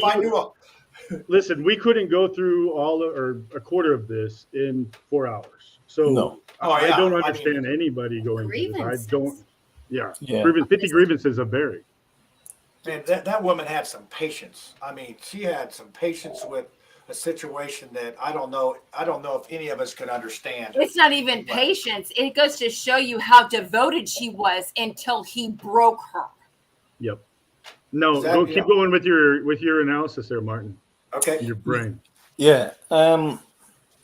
So he had this. He had a phone, and he had it at the. He chased her around the. In Mexico around the resort, and she handed over her phone. Now he might have seen, she might have deleted her WhatsApp, but you could see that he went to how to put it, certain measures to look into her. Yeah. He spied on her. Okay, so and what we know now.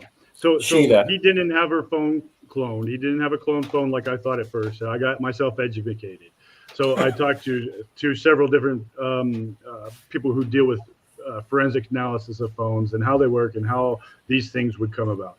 He had a parental supervision app which runs in the background. It's sold as a parental supervision app from Apple.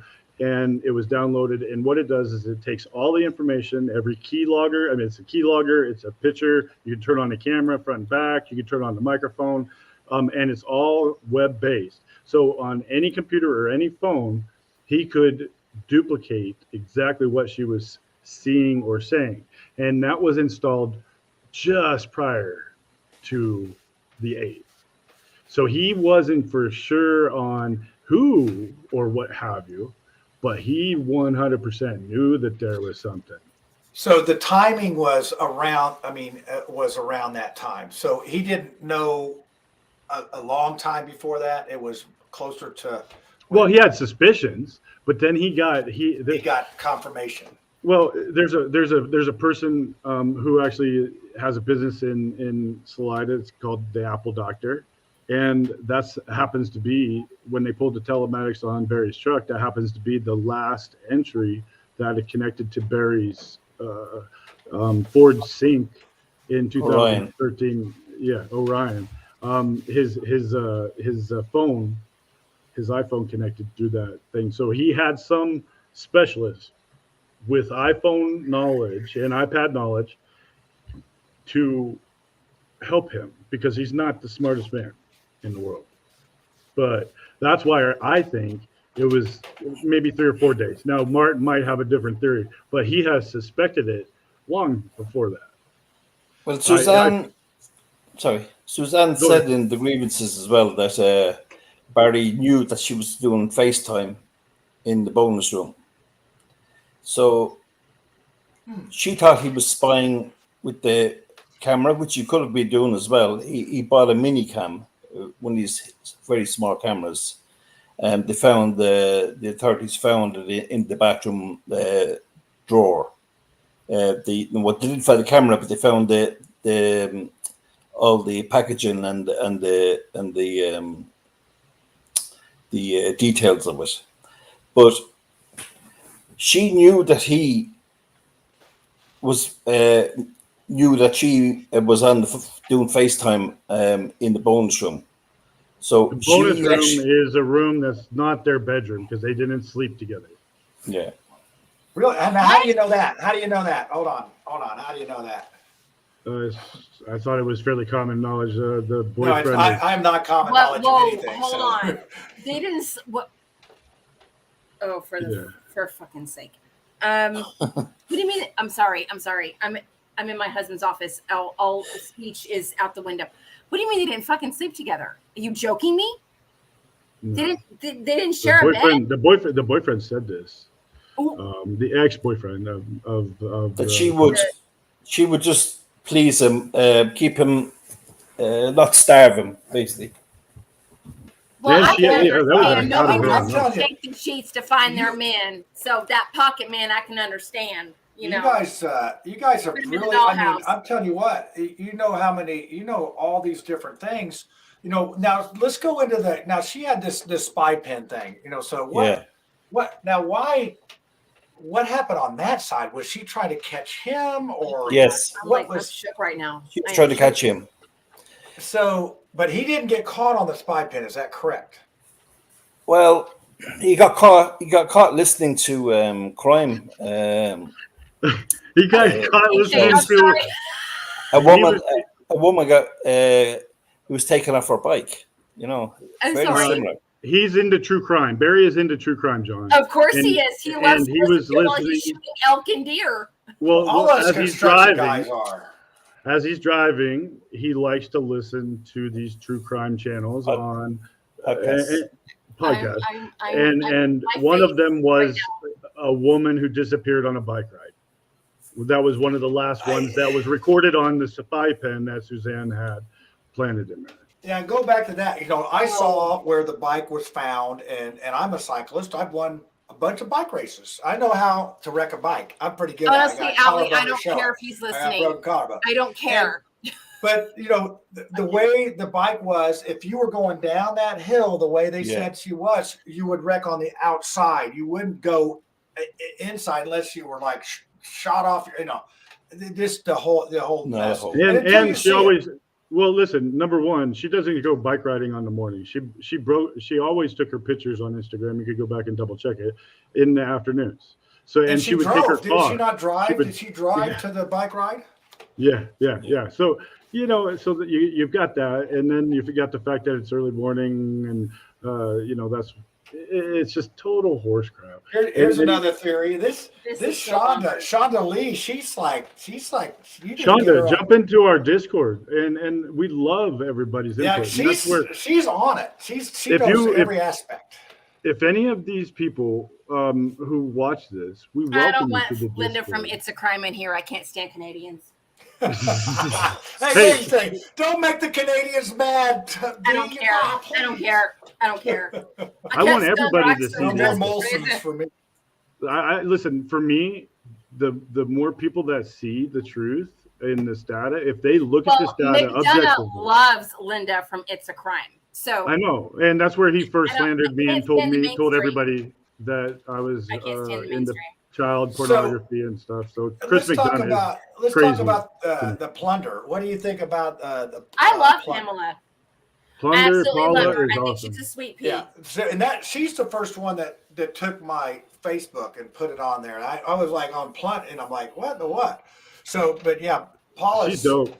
She's dope. Yeah, she's interesting. I don't very mind interesting her. person. She's a sweetheart. But what I was trying to say, I'm sorry. I didn't mean to interrupt. I was just wanting to make the point before I'm going to go potty.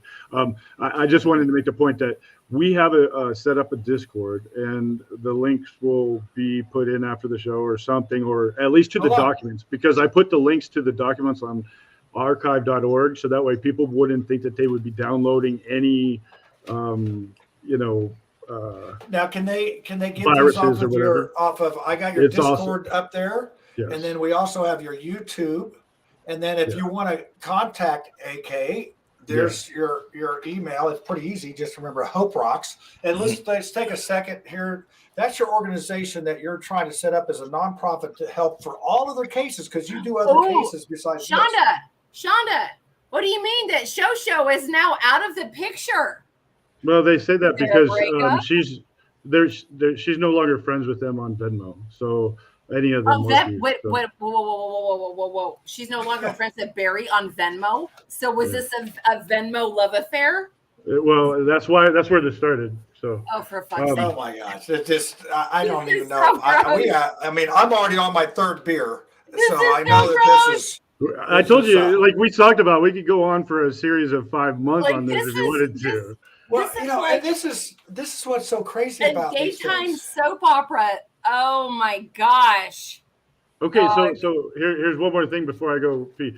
So anyways, all these documents, I put them on archive.org, Internet Archive, because that's the place that it will scan what you have, make sure you don't have any viruses. So I have them uploaded there. I also have updated ones in my Discord, in our Discord. It's not my Discord, in our Discord. And that's where we're working from. And there's several different little threads. I hated Discord when I first went in there. I didn't understand it. And this was recently. So after we put out the data, we understood we had to have a bunch of people looking at this stuff in ways that we were looking at it and trying to pull us away from our perception so we could be challenged, so we could then challenge the data again, because we don't want a circle of thought. We want everybody to have the independent thought, challenge each other, and come to a consensus. And once you understand the data like this man Martin, you have that consensus already in your head. So how did you meet Martin? Just from this? Yeah.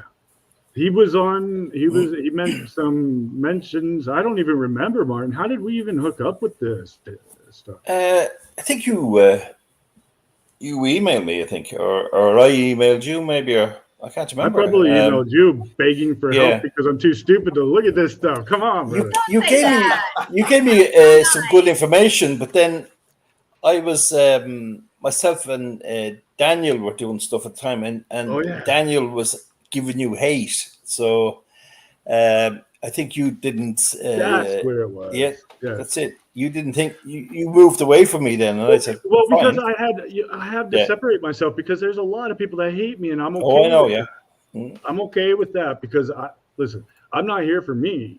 This is for everybody else in the future that we're going to help with Hope Rocks, and that's where, like, you and I have talked for hours, where we're almost falling asleep, talking to each other and going and challenging each other on the facts, and not just accepting what we say.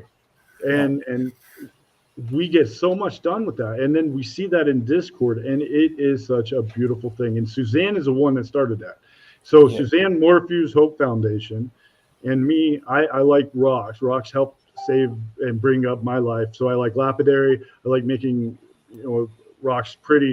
So it kind of fell in together. I wanted to pay tribute to Suzanne for starting this. So we have hoperocks.org.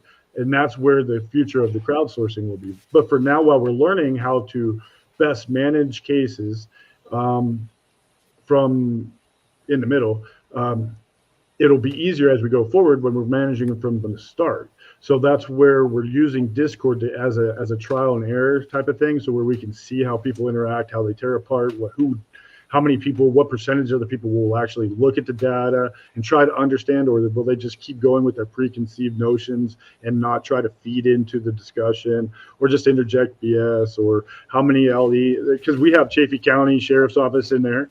We have CBI in there. We have FBI in there that are getting, that the FBI are actually having a bot and they're getting fed the transcripts. It's pretty cool. I love it. Bring everybody, Barry lovers, Barry haters, anybody. Because once you look at the data, it speaks for itself, and we don't have to do this. Very lovers? Is this? There still are. They must not be short. Is that the right YouTube video for the data? I'm not sure. I don't know. I think it is. I'm going off of your email you sent. I have. Well, there's one where I said where I tried to prepare people. This is how we're preparing the data to look at. So this is the Excel form. These are the tabs on the bottom. To view, I have one here. Right. How to view the data we compiled. There you go. Yes. That would be the first one. That would be where I would start. And then the second one is let's review some data. That's it there. So let me put that one up there. I'm trying to, DP producer and everything else here. So that's the one after, and this is the one that you want to, how you prepared it right here. So I know that's really descriptive right there, but and it's also pinned on my Twitter. It's pinned on my Twitter. It's pinned in Discord. And in Discord, it's pinned on my Twitter. It's pinned on my YouTube. It's anywhere anybody has availability to it, with the internetarchive.org link as well. And it's not just the Excel spreadsheet. We mapped it. We put every geolocated GPS coordinated event or log onto Google Earth as a file. So you can download that whole file and open up Google Earth, and you can see day by day by day where and what this puke was doing before he killed his wife on May 8th. So, from all this data, that this is, pretty much, I mean, it sounds very incriminating, let's say. For allegedly, all that. And, and every time they come out with things, and you mentioned earlier that some folks, there's a lot of, it seems like there's less haters, and they came after me, and I'm like, what the heck?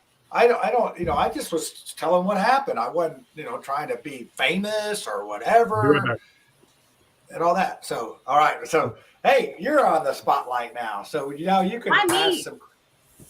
So okay, so yeah, we got to talk about. We appreciate all viewpoints here, DeeDee. I'm just reading here in the side chat that there's somebody irritating. Everybody's welcome, but you know what? At the end of the day, I don't give a fuck. So anybody have any questions that they would like to ask AK? I know the data would be interesting. I'm just the host. Y'all ask AK anything.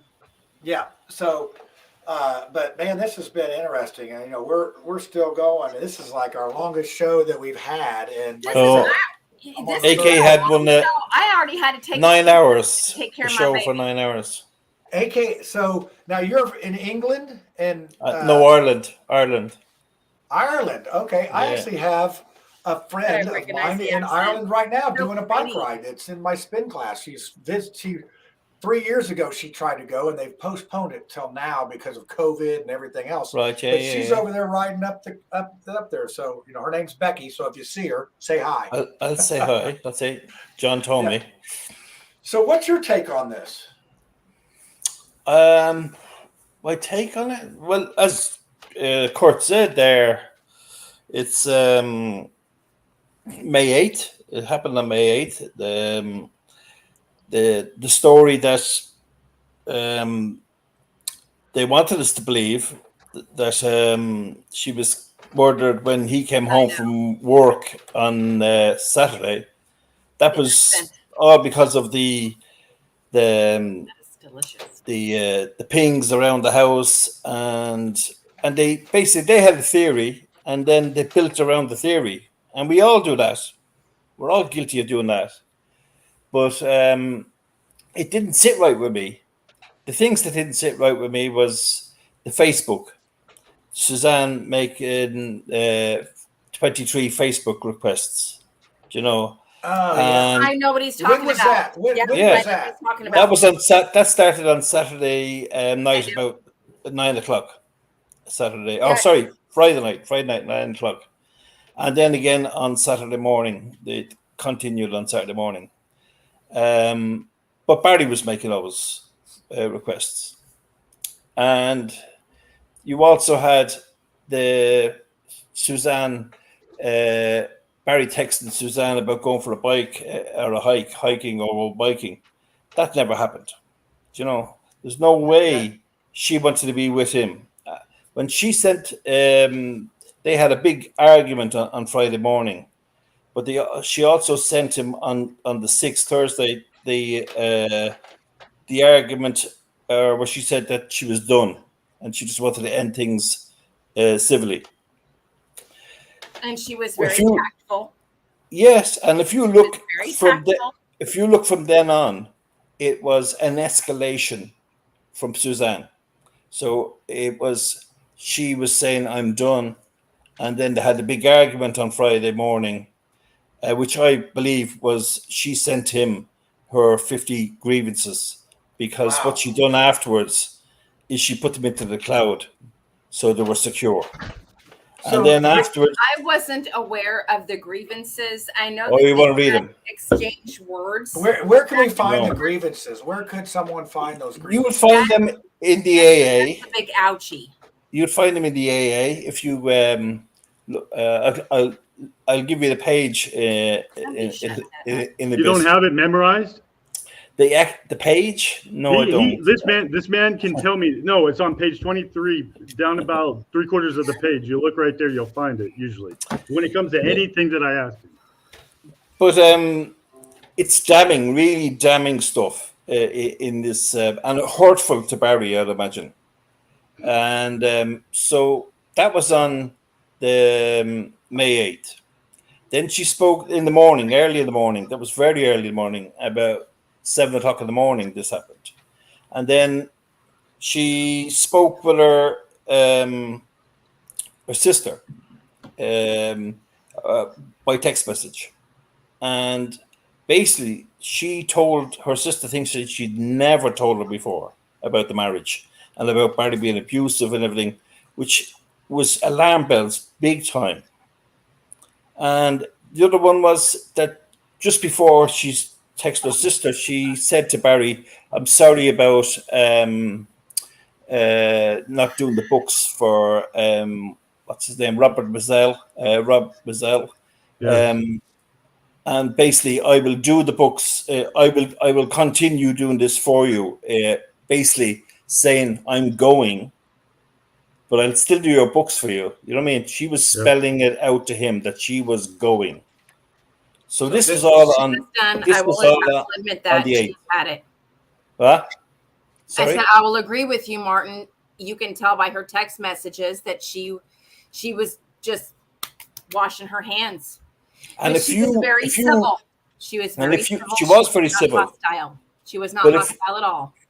No, but she did previously, a couple of days previously, she said about, hope you're happy now that your woman has made you happy or whatever like that. You know what I mean? So they must have had many arguments, I'd say, over infidelities. And then he accused her of having a boyfriend on May 6th as well. Yeah. So he knew on May 6th as well. He knew well before that, but it's documented that he knew on May 6th. And in the timeline, we have it laid out of his so if he's talking about May 8th and he gives 3 different statements to law enforcement, we have them all listed, so that way that you could see what he was talking about. It's not that he did them all on May 8th, but his story changes on contradictions, specific dates. So I'm just saying, and I'm going to say one thing. I don't know. I'm being trolled by Mystic Firefly, I think, Matt, if you want to talk about something, let's talk about it. But we're not going to do this on somebody else's show, so have some respect for these people. Oh, Otherwise, I'm watching. I'm watching, okay. And honestly, I don't give Well, a shit. and Because I don't give a fuck about you. We should all be on the same team. This isn't a competition. These people need to understand this. Here's the thing. I don't care I'm not aspiring to be like any other fucking creator, and this is why I don't really watch a lot of other creators, because I don't give a shit. This is my show. We have an open discussion. We are definitely little fish in a big pond in this arena, because I am amazed at how many people the true crime arena has turned so toxic because of this. Everybody is on a collar and a leash. You got to do a certain way. I don't do that. I really don't. Well, that's what I like about you. You know, you're getting real. I've always been a misbehaved child. Here. I'm not going to do what people think I need to do, like this person or that person. This is our room. We're discussing things how we want. This is an open discussion.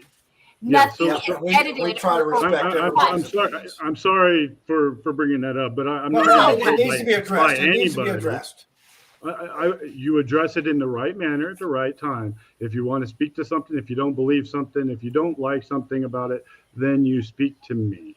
You have many ways to speak to me, but you don't come on somebody else's show and try to drag down facts. And you don't try to drag down what we're talking about right now by trying to slander anybody else or bring other BS into it because you think this is a competition. In my mind, I wish you would have, or any of you people who hate me, I wish you would have put in the time and effort to put this stuff together and vet it and to triple check it and then to have it challenged by the public and to put it out there and be so damn sure about it. You're so smart and you're going to figure stuff out. At least look at what's there. You haven't even looked at it. Okay, so please, that's all I'm going to say. AK, you're in Colorado, right? You are there in the same state. Yeah. Why am I going to listen to what some hey, no, it has to say? You are right there. Hey, Tyson, hey, listen, this man, Martin, on here, he's in Ireland. He knows this case better than I do. Yeah, I absolutely believe it. But if you want to have a problem with AK, he's right there. He ain't hiding. I don't have any problem with AK at all. And I love you, Martin. You got a beautiful accent, and I'm already melting in my seat.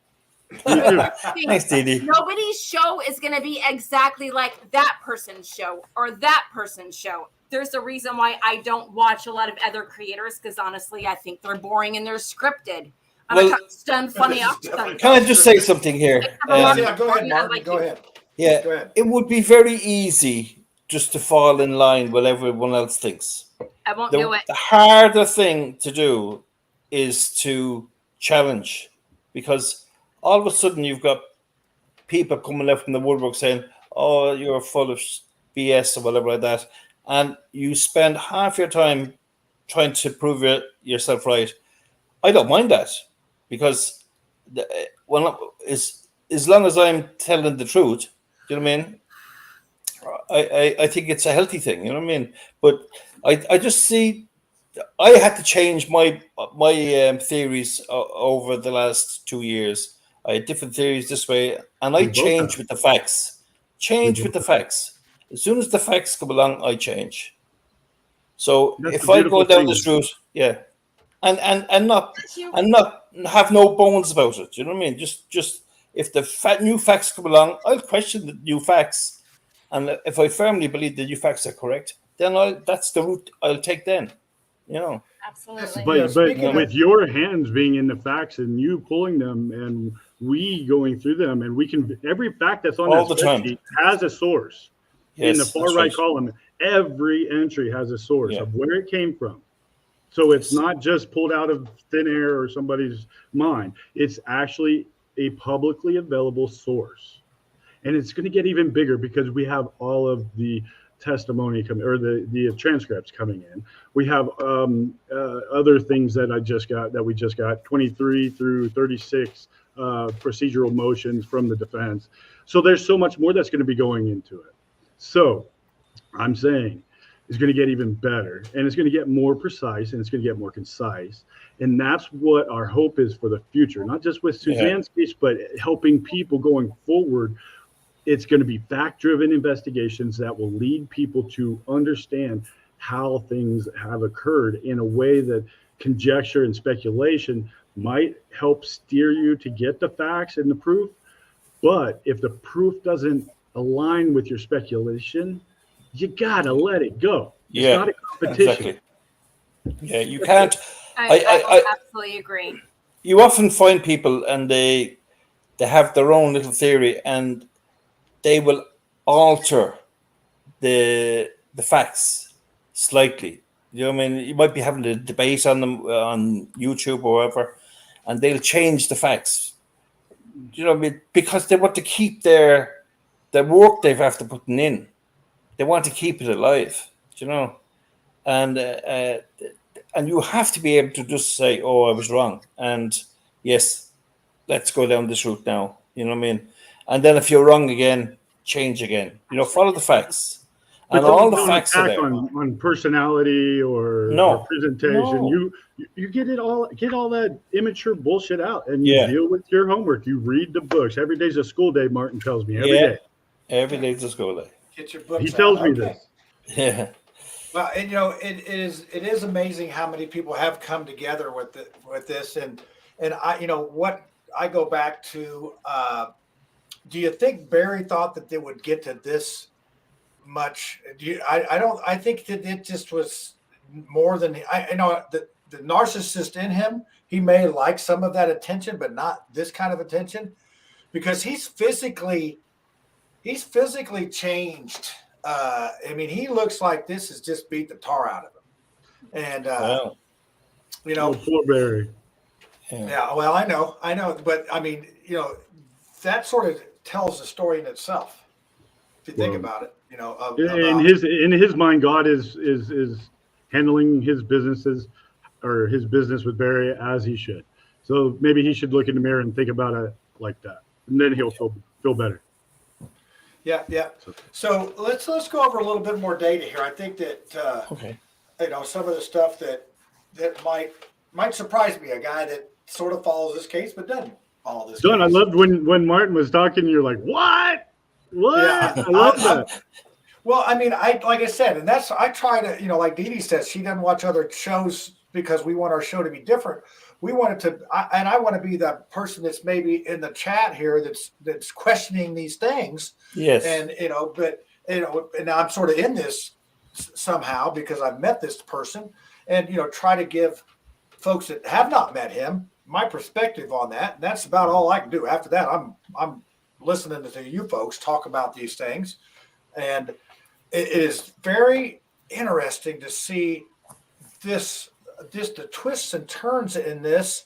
And you know, I go back to what you said, AK. The bottom line is, where is Suzanne?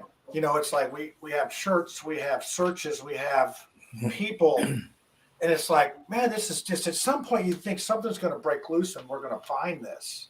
And, Can I speak real quick?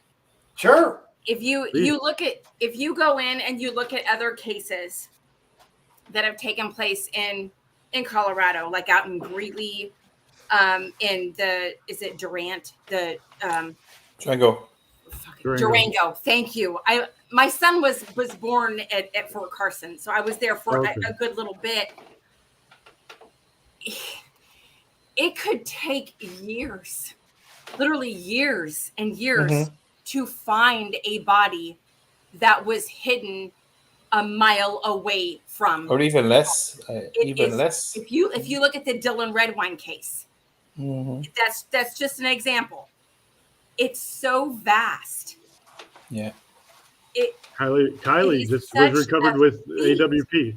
She was right there from where she was last seen. I mean, it's that's where this is why I have questions in my noggin that if she wasn't moved, because if Adventures with Purpose didn't find her, well, we were chased out of it. Red flags, y'all, because they're phenomenal. No, listen. If they would have searched the bodies of water that I would have had them search, I was wrong.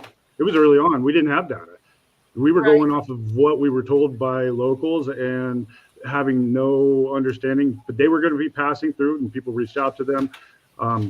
The thing is, when we were denied those bodies of water, we went back to the place where I felt like we needed to go, was the river. It was I don't this think she's in the the well, spot. I But think, given his background being a so many. landscaper, There's so many. wouldn't you think Barry, use something of the earth and not of the water? I mean, I wasn't into the case. Listen, I was living on the mountain, but I didn't listen to YouTube or watch all this stuff. I was getting stuff like second or third hand. And whenever you're trying to take on a shoulder responsibility for a search for a missing woman, I take it super personally. And so I was wanting to do the best thing I could for the family. And it hurt me when the bodies of the water of where we were going to search were frozen that night.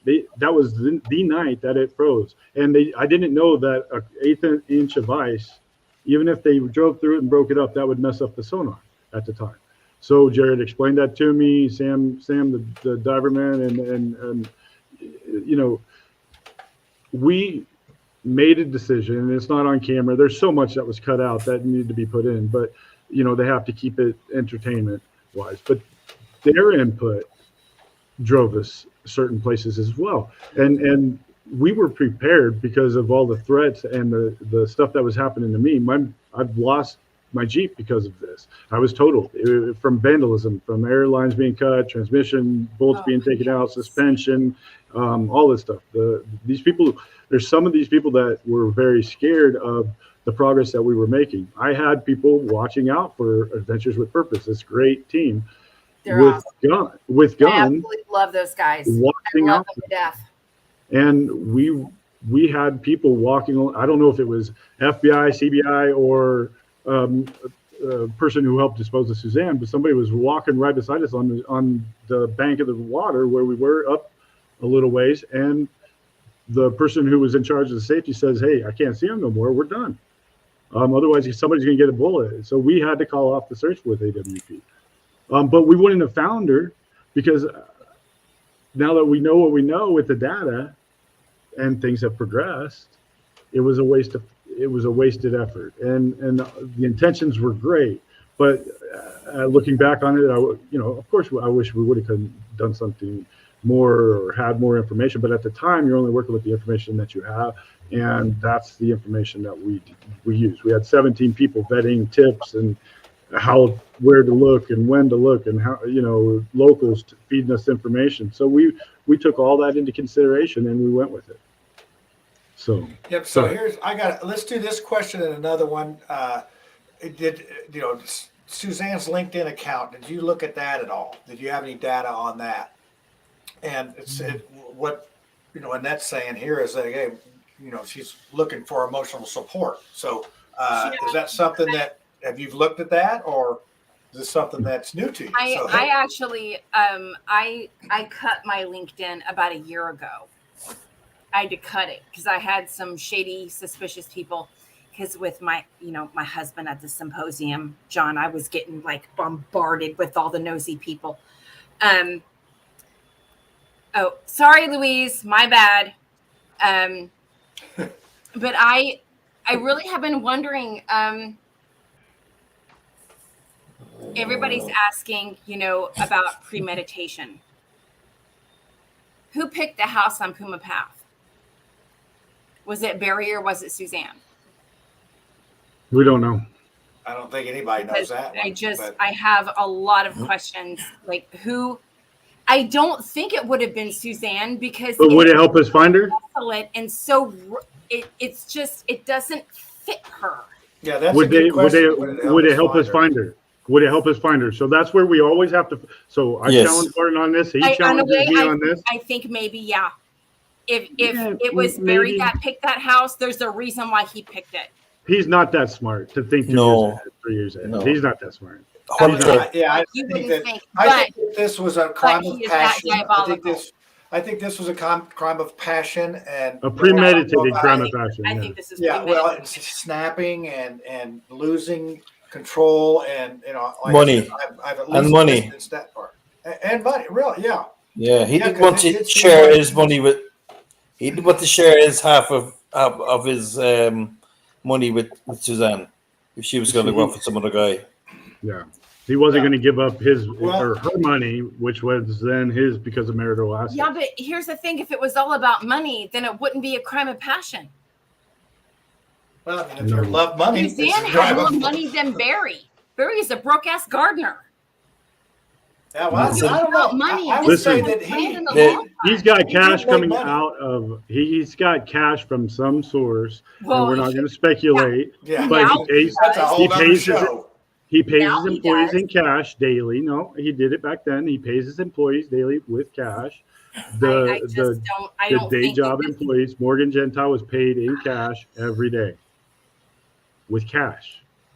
Yeah, Why? and I'm telling you, I've seen the guy on a job. He gets them done and he collects. absolutely. But The shorter, is it if you are shorter to the ground, being a gardener is the best job for you. Or if you have a bobcat, that's all he does is bobcat. You know, Well, and that was- I have drone footage of him doing his bobcat and his girlfriend, making it flat on this job that they're on, and he was so mad that he couldn't get the drone He away. is honestly, But he's perpetually mad. That Well, man I is think that's perpetually probably mad true. at everything. He is angry. He's an angry person. There's a question that I have when I was in the search. Why did he drive around with his bobcat on a trailer the whole time we were searching? Because so it couldn't be confiscated. Well, I know this was well after that. This was the search. That's just a thought. That's just a thought. I know all you girlies in the chat are gonna come for me. It's just a thought. He kept it close to him so nobody could fucking take it. That's just. I think they There's could a have reason taken it why before, but it he just was kept that odd. bobcat. They did take the elevated. bobcat. The warrant for the bobcat was issued on the 13th. So yeah, they got it, and he got it back. And one of the things that puzzled me was when he was pulling out with the bobcat, one of the sheriffs was coming the other way, and he stopped and talked to him for 5 or 8 minutes. But he didn't join in the search, which is just so puzzling to me. Why would you not join into that? By that time he was already being vilified and all this. I'm not going to get into the psychology. You're the psychology guy, but I can say, if somebody was, if the fingers were pointing at me, I had guilt. I had, and I did it, but I'm not going to tell anybody. But I'm not going to go, play nicey and search or whatever in his mind because of him, the way he believes. He's a narcissist. So if he can't control the narrative, he's not going to partake in. Yeah, He didn't join in. Think that was, He didn't join in on the search on the night on Sunday, Mother's Day, when he came back. He didn't even join in on the search that night. Do you know? and there's another picture of him when they did actually go out and search, and maybe that. Well, no, they did search. They searched. He had he had some buddies from Indiana fly out. And it was there was lunch, pre-made lunches that his mom had made and labeled them lunch, and this, and wrote it on plastic bags and several types of other things. But that I found whenever I was searching through there, I have like 4 of them. I still think the Chaffee County didn't want them; they didn't care because it was after. But anyways, but the fact is that he did have people search. But what was reported back to us was, or to me, by 2 people that actually were there that are his friends, that him and this Army Ranger buddy were spending all their time together searching other areas. Yes, totally. George Davis. Yeah. Okay. Just clarifying. We did 500 tours in Iraq. Packed in the back of my head. So, and I'm Good job. bringing it all forward. I thought that's what his name was. Barry never had a gun on his property. That was a person from Indiana, one of his friends, taking a gun out of his truck, shouldering it, and walked it into the house. I have somebody who has a photo of that. It wasn't Barry with a shotgun walking around hanging up trail cameras. The trail cameras were already there. Is this a friend from Indiana? That brought in the gun from the truck. What would his? So it turned into the initials? searchers. Can I spit out some initials? No. Well. But the way it goes, is that it turned into, while it was happening, and even Andy heard it, and John, you might have heard it too, that Barry was walking around his property with a shotgun, and don't go on his property or you're going to get shot. Did you hear that? Because it was coming I out. heard it. What's interesting is I went all the way up to the house before I knew that we weren't supposed to be up there. I didn't. All I saw was him driving around with his Bobcat, and none of that stuff that I saw that happening. I have a So question. Shonda, thank you. I just wanted to question. answer that question. Now, from Shonda. you know, when everybody was searching the property, if you go on Zillow and you look when that house was put up, it's just not. Shit's weird, y'all. It's just Yeah, weird. but you know what? I'm telling you, if there was something, let's just say that, let's just say alleged that this happened, I would not want to be in that house. Teresa's on to something. I wouldn't want to be in that house. That foundation I was wouldn't want to started be in in that Indiana. house. Whether you did it or didn't do it, I wouldn't want to be in that house. So I don't know if that could be construed as guilt, innocence, or whatever. I just No, but here's the thing: to get that house sold, they had to switch around. They had to change like a number of bedrooms, bathrooms. There were different angles that were taken. It was just, They used a different zip code at first, and then we called them out on it. And then I'm a real estate nut, y'all. I'm telling you, I love real estate, and I've been watching Puma Path. And honestly, that $1 million house looks like a compound that would be in Waco. I would not pay that money. It's so if Barry on May 5th to that house at all. When Macy was dropped off, to my point earlier, when Macy was dropped off to go on the trip, and Barry took his time, jumped out, unloaded the Bobcat from the trailer, went out into the woods, dug a hole with the auger bit that was still on it, as we know, because we can tell from the telematics from the Bobcat until it was cut, that he dug a hole on May 5th.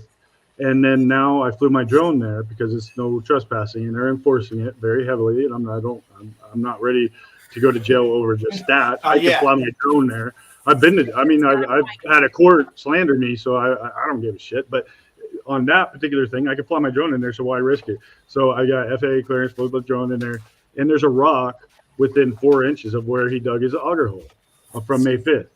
And it was underneath the ground, and the ground around it has come underneath the boulder, like there was some void and it needed to be in there. And I clearly have it showed where within 4 inches of where his auger bit drilled on May 5th that there's a hole.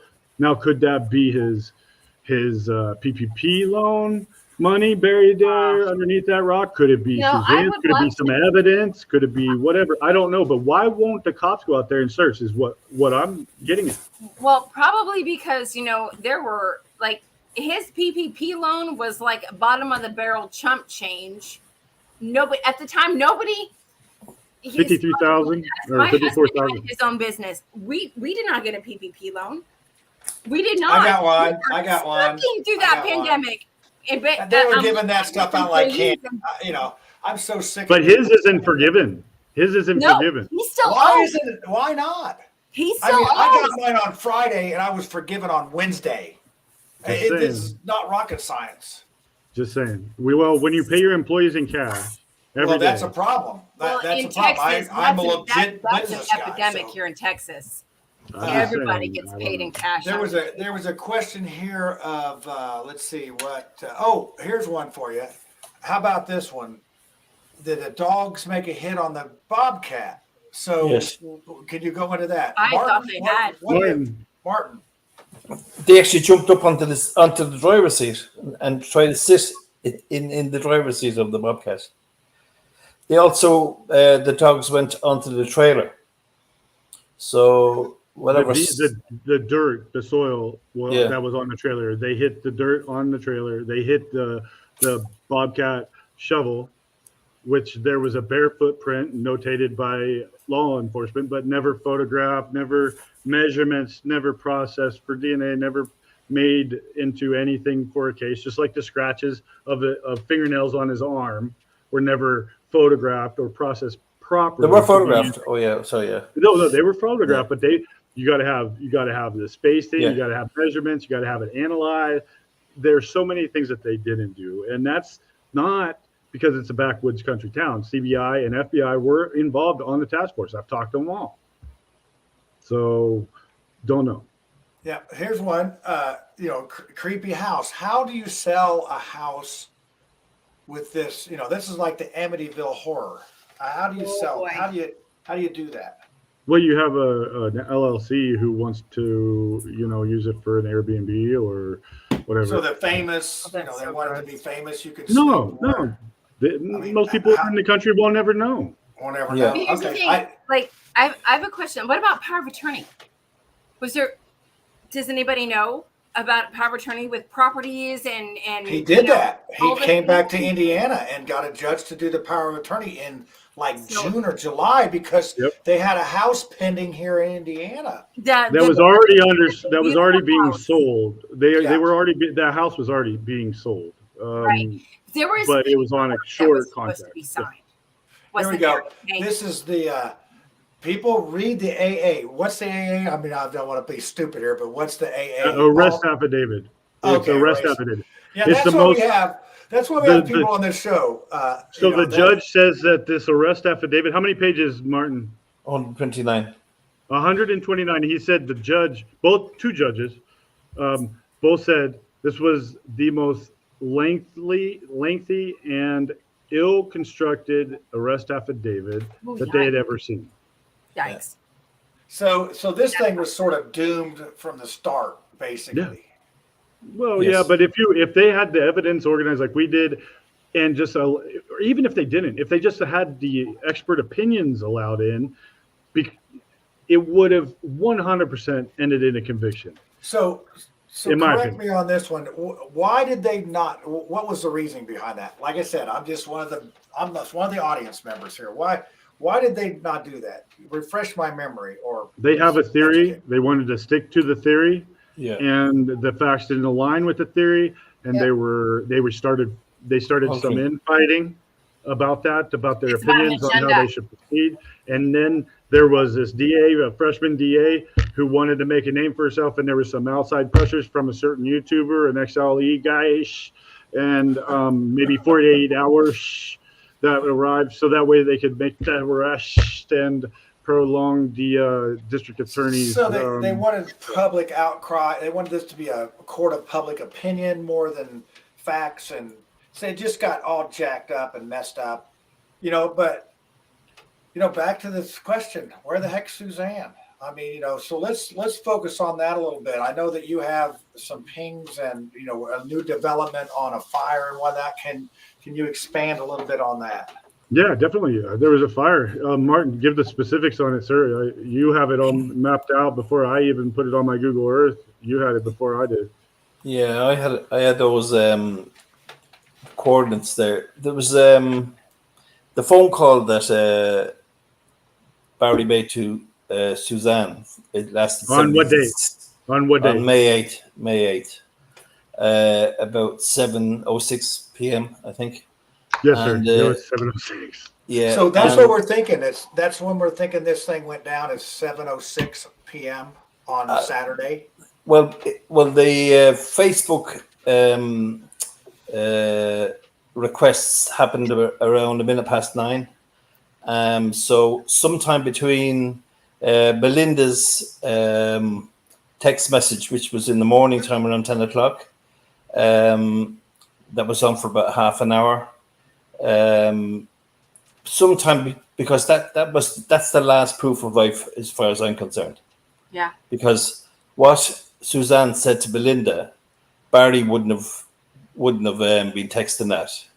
Now, No. I have a question. Was this the friend that she was helping with the wedding? Like there was No. wedding That was going on, Sheila. and she was so No, excited Sheila. to help No, out. Sheila. That was Okay. Sheila, and Sheila. There was a communication from Sheila on May 8th, but it was only Instagram and they were opened, but they were not replied. And she was concerned because Suzanne always replied back. And then that evening, she sent some more late in that evening, and they were never opened. But that time between 10 o'clock and 9 o'clock is the time frame. Okay. Because she definitely sent those messages to her sister. and she definitely didn't send those Facebook requests, so she didn't have her phone. Okay, I know what you're talking about now, because like I'm like re-jogging back.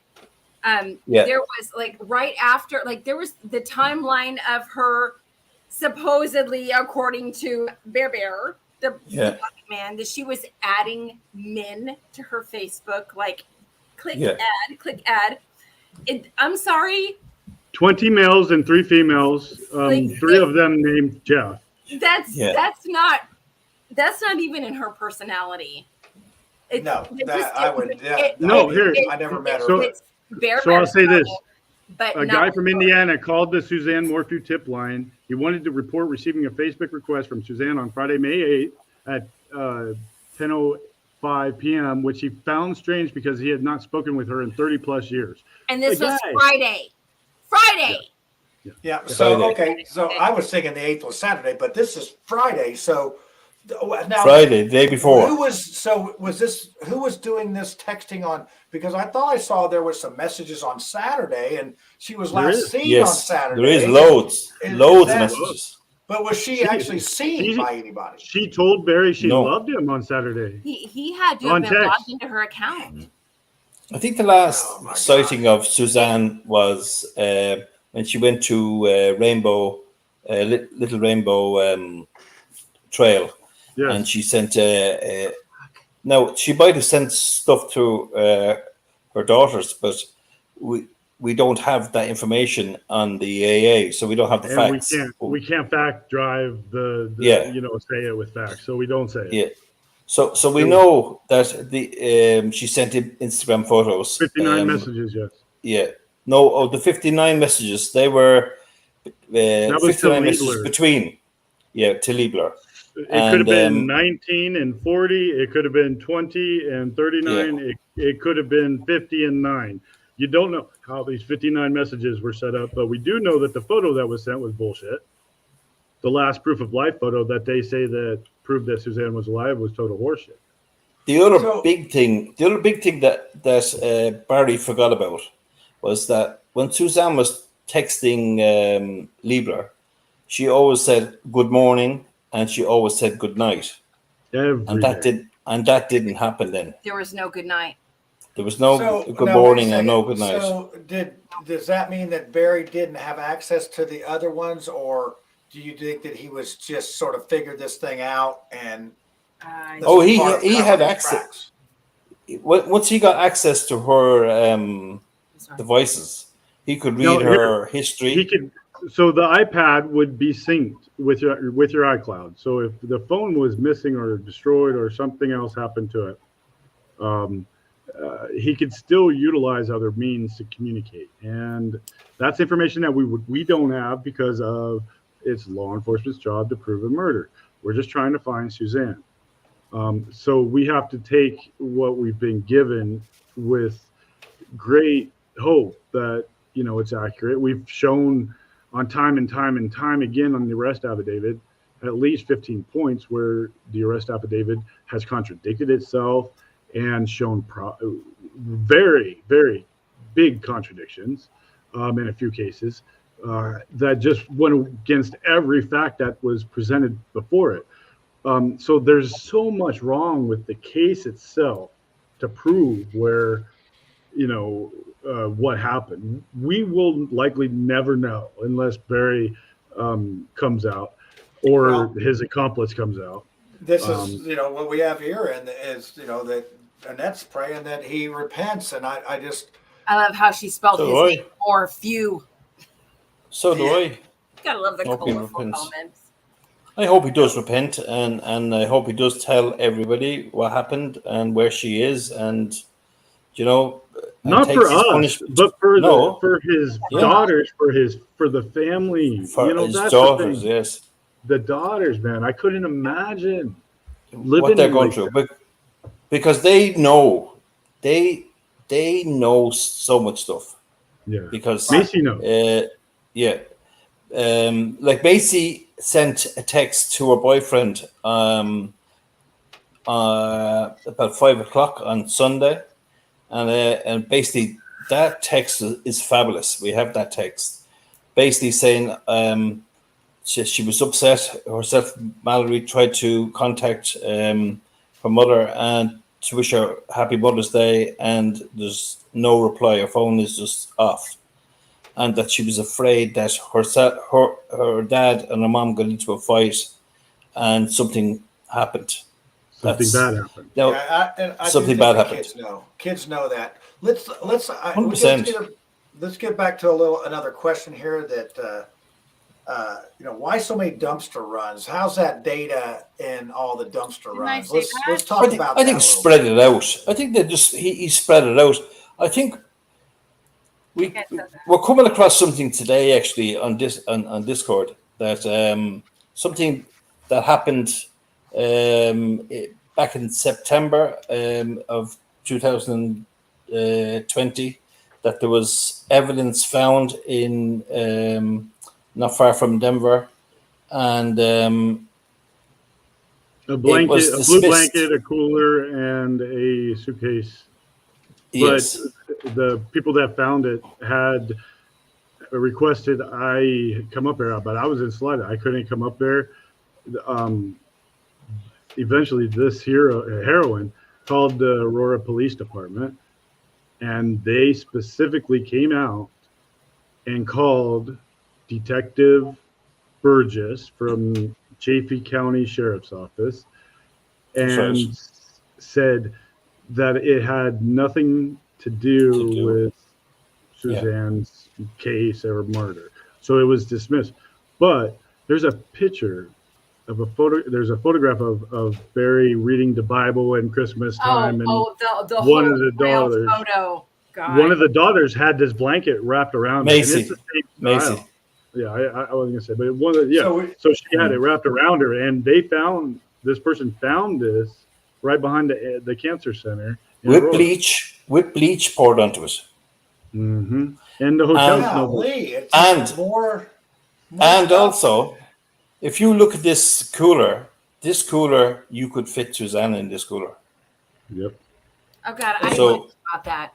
Yeah, that one I didn't. I know, but I'm just saying that it wasn't a small cooler; it was a big cooler with the wheels on it, and the mileage adds up. The mileage adds up. There was missing mileage, it does, but it still makes me sick to my stomach. There's missing mileage. There's missing mileage between the trip to Broomfield. So the trip to Broomfield was 180 miles. And the trip back from Broomfield was 167 miles. But we don't have tenths, so keep it within that frame of mind. You don't know if what's tenth. It could be 9/10 out. You know what I mean? Basically, or 9.9 out. But basically, this law enforcement, when they spoke to Barry, they said, "Look, did you turn left when you come out of the 225 heading towards Garfield?" The driveway, where you enter Puma Pass, you turn left to go up towards the Monarch Pass, where the helmet was found. And they were pushing this because they knew the helmet was up there, and they're saying to themselves, "Well, Barry must have drove up, threw out the helmet, and then went back to Broomfield." And they spoke to Barry in many interviews, and they said, "Look, Barry, we're trying to help you out here, and there's just a couple of things, basically, and we'll probably clear all this up." And he said, "About time, this should be cleared up months ago, whatever." And they said the thing was this Garfield, did you turn left? And he says, "Yes." He says, "Yes, I did turn left. I seen some bull elk, and I was looking at their horns and blah, blah." And I don't believe he ever turned left. Personally, I don't believe he turned left at all. And the thing was to make up the missing mileage. So law enforcement was saying there was 14 miles missing. So they decided then that it was 5 miles to Garfield and 5 miles back. Well, in total, the mileage is only 5.6 miles in total. This is law enforcement at its best right here. But it is. In a later interview, In the later interview, they turned around and they said to Barry, "Look, the 7 miles to Garfield and back, that's 14 miles. So they used up the 14 miles. So basically, all they were trying to do was shelve everything away. You know, they had what they wanted, and they were putting things into shelves. But there's still 13 miles unaccounted for. And I actually thought that it was 13 miles from Poncha Springs to the County Road 105, where the beach site is. Where they searched. Where they searched the concrete. And I was thinking to myself, well, he probably went there in the morning, maybe to get some tools or to do something, or maybe to look over if he had buried Suzanne there, whatever. But anyway, I find out that's not the case. He actually went directly to Broomfield. So I know by his mileage that he's gone as far as Buena Vista is perfect. But after that, so it's from Buena Vista to Broomfield, there's 13 miles missing and there's 17 minutes missing. So he done something in between Buena Vista and Broomfield. And so I then measured the mileage to this place, and from there then to Broomfield, and from where he would have turned off to Broomfield, and it worked out there was 13 miles, well, 12 point something. So, but the thing is, law enforcement could have done that. I only done that today, and it only took me maybe an hour. So, and we might disprove it. We might disprove it tomorrow or a week from now, because he knows that I'm going to challenge him, because I wasn't on there today, so I'm going to be throwing my 2 cents in. 100%, and I want somebody to check out what I've done. And we will, and that's what we do, and that's why the power of crowdsourcing investigations is so crucial. You know, John, something that you might know. I have a son. And DeeDee, you're young in there. I have 2 sons. 2 sons. You have 2 sons. Well, even better. Four of them. So we have run missing child exercises where the kid hides, and we map out with the drone a 3D landscape of a crime scene, and we upload it, and we try to have crowdsource practice on trying to find the child. Within 20 minutes, every time they find the kid. It's usually 500 people, so 1,000 eyes are watching this 3D map and looking for this missing kid, and they're also documenting. I see a shirt here, or I see a piece of paper over here. I see a tire here. I see a car here. I see this person over here. Did you see the guy over here? That's where the future of this wants to go. And that's why we challenge ourselves. And that's why when we get locked into a theory, like, boom, we're gonna challenge each other. And that's where Suzanne is going to be helping so many more people in the future. Yeah. And it's not, Suzanne is mission number 1, period. And we're going to find her, regardless if law enforcement wants to or not, because I think they don't want to, because of the DA situation, the judiciary. They just don't want to put forth the effort. No. I think that they're worried about the case, even if they find a body. I think they're worried about the case because of what the DA is going through. The DA is under a grand jury or the Supreme Court investigation. It's a mess. So what about the snow melting? What about the excuse? What about the excuse of snow melting in that? I posted a video in May that showed at 14,000 feet was where snow was at. There was in late May. No, it was when did I post that video of whenever I flew up? I was flying at 12,000 feet, 400 feet above ground, but 12,000 feet on the mountains, and there was no snow. I camped at 12,687 feet. So that was just an excuse for things. So it sounds like you have this sort of pinpointed in an area closer to Broomfield then? No. That's today's theory. But that's not. No, that's not her. No, she's local. She's there. She's local. She's either in Puma Path or somewhere local.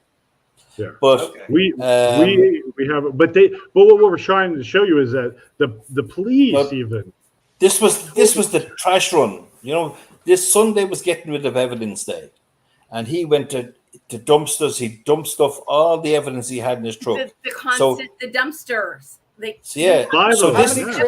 many dumpster trips? How many dumpster? Five. There was 5, but this stuff that was found in Denver was the blanket and covered in bleach and the cooler and a suitcase. These things would have been very similar stuff that he had to get rid of if he used them to transport her. So that's why he got rid of them, and he got rid of them far, far away. That's why I love you, you son of a bitch. You just freaking did it, bud. There's no body that.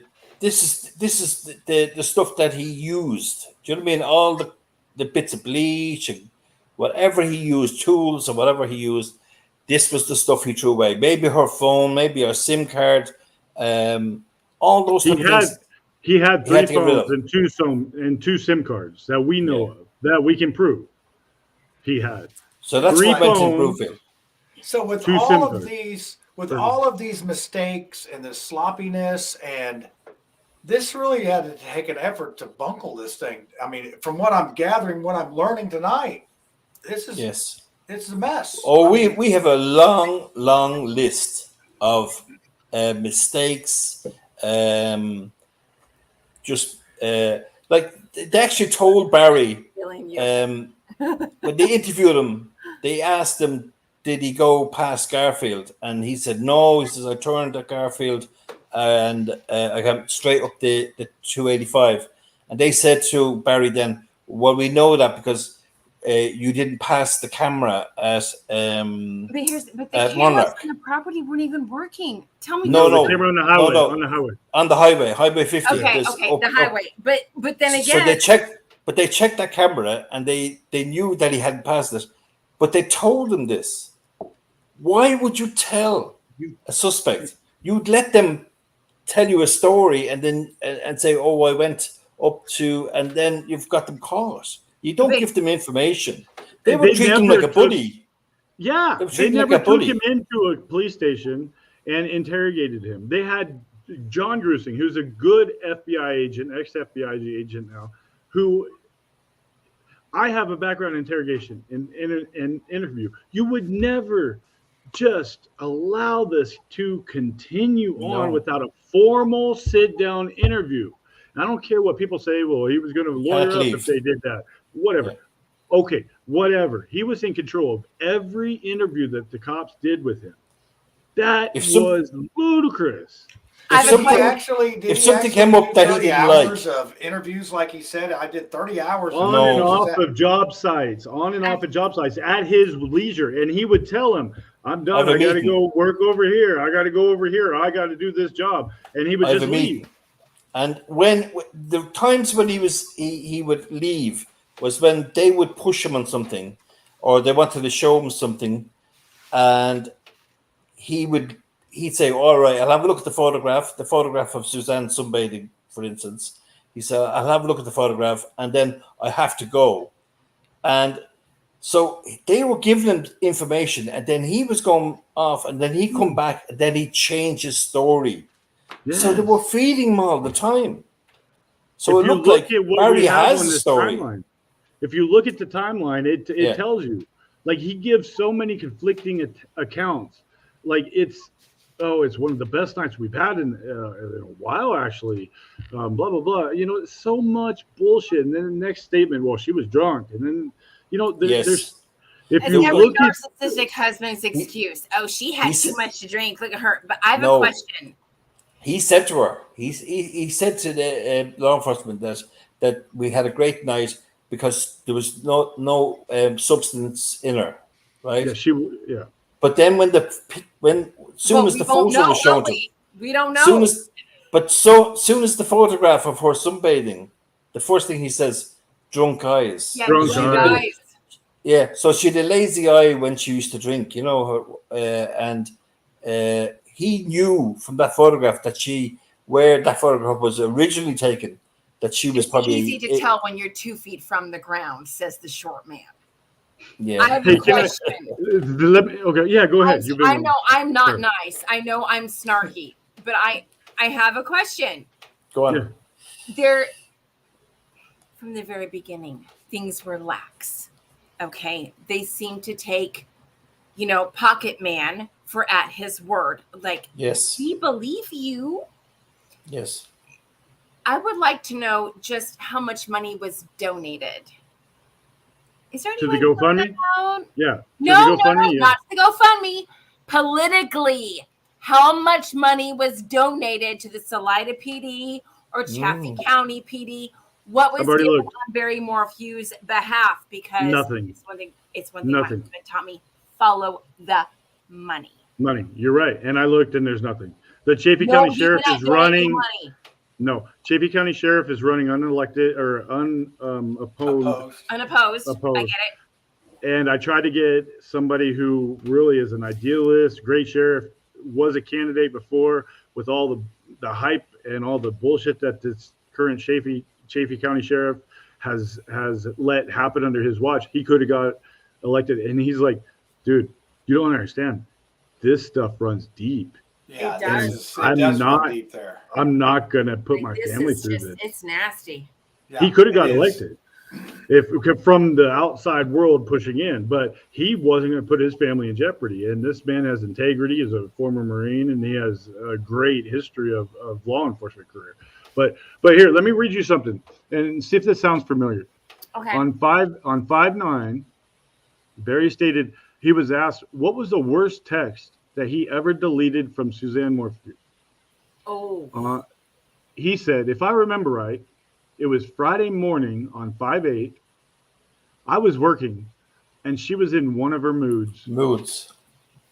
Now, John, weren't you in a mood? Was he in a mood whenever he attacked you? He was in one of her moods. Okay, so that verbiage permeated your conversation with him whenever you went to the search and you asked him, and he's like, I just had a bad day. Well, there's other things in here that are the similar statements. What you're talking about there, Kurt, I believe that is the 50 grievances that was that was text. 50 grievances. That is unbelievable. It's on page 13. Write that down. It's on page 13 of the AA. I remember that. I was 13. I was 13 on Friday the 13th in 1974. Yeah. I'll remember that number. Really? Right. Oh yeah. So Hannibal takes me that in. But all right, we're gonna wrap this thing up because this is like this has been 2 hours and 48 minutes, bro. Yeah, this is my longest show ever that I've ever produced. I'm sorry. DeeDee's already gone to the bathroom twice, so this is, and I'm way past the 3 beers that was, I was with that. But this is, and you know what, honestly, as time goes by, we want to do this again, and and figure out some more stuff, because I'm back intrigued with this, and I would just hope that you guys can get access to these spots that you think where there might be something. Well, that's the point. We can't. We can't. Why would I want to go? So if he buried her, say for instance that hole on May 5th, if using the auger bit, where we can prove that he dug a hole with his bobcat, put it back on the trailer, and then now there's a boulder 4 inches away from where I had that. The GPS said that the hole was dug. That boulder was pushed down. There was flat on over top, and now the rain and the snowmelt has washed the underside away, and that boulder's exposed. What would I, as a regular citizen, do with anything underneath of that boulder? Yeah, I would do nothing, but I would contaminate and wreck any possibility of anything that could be there. Now, do I want to run into her with my underwater drone or fly into a whatever where you could be lower down the drone and take pictures and provide it to Ellie? Yes, 1,000%. Because you wouldn't have contaminated things by having that. Right. I see. Well, and this is just amazing at how much you integrity, guys man. are get I into don't this. think that he wasn't the only one. I think that they should hire you guys as the investigators on this. They couldn't afford us. This is a beautiful. Yeah, they couldn't afford us, but more importantly, they could get this for free.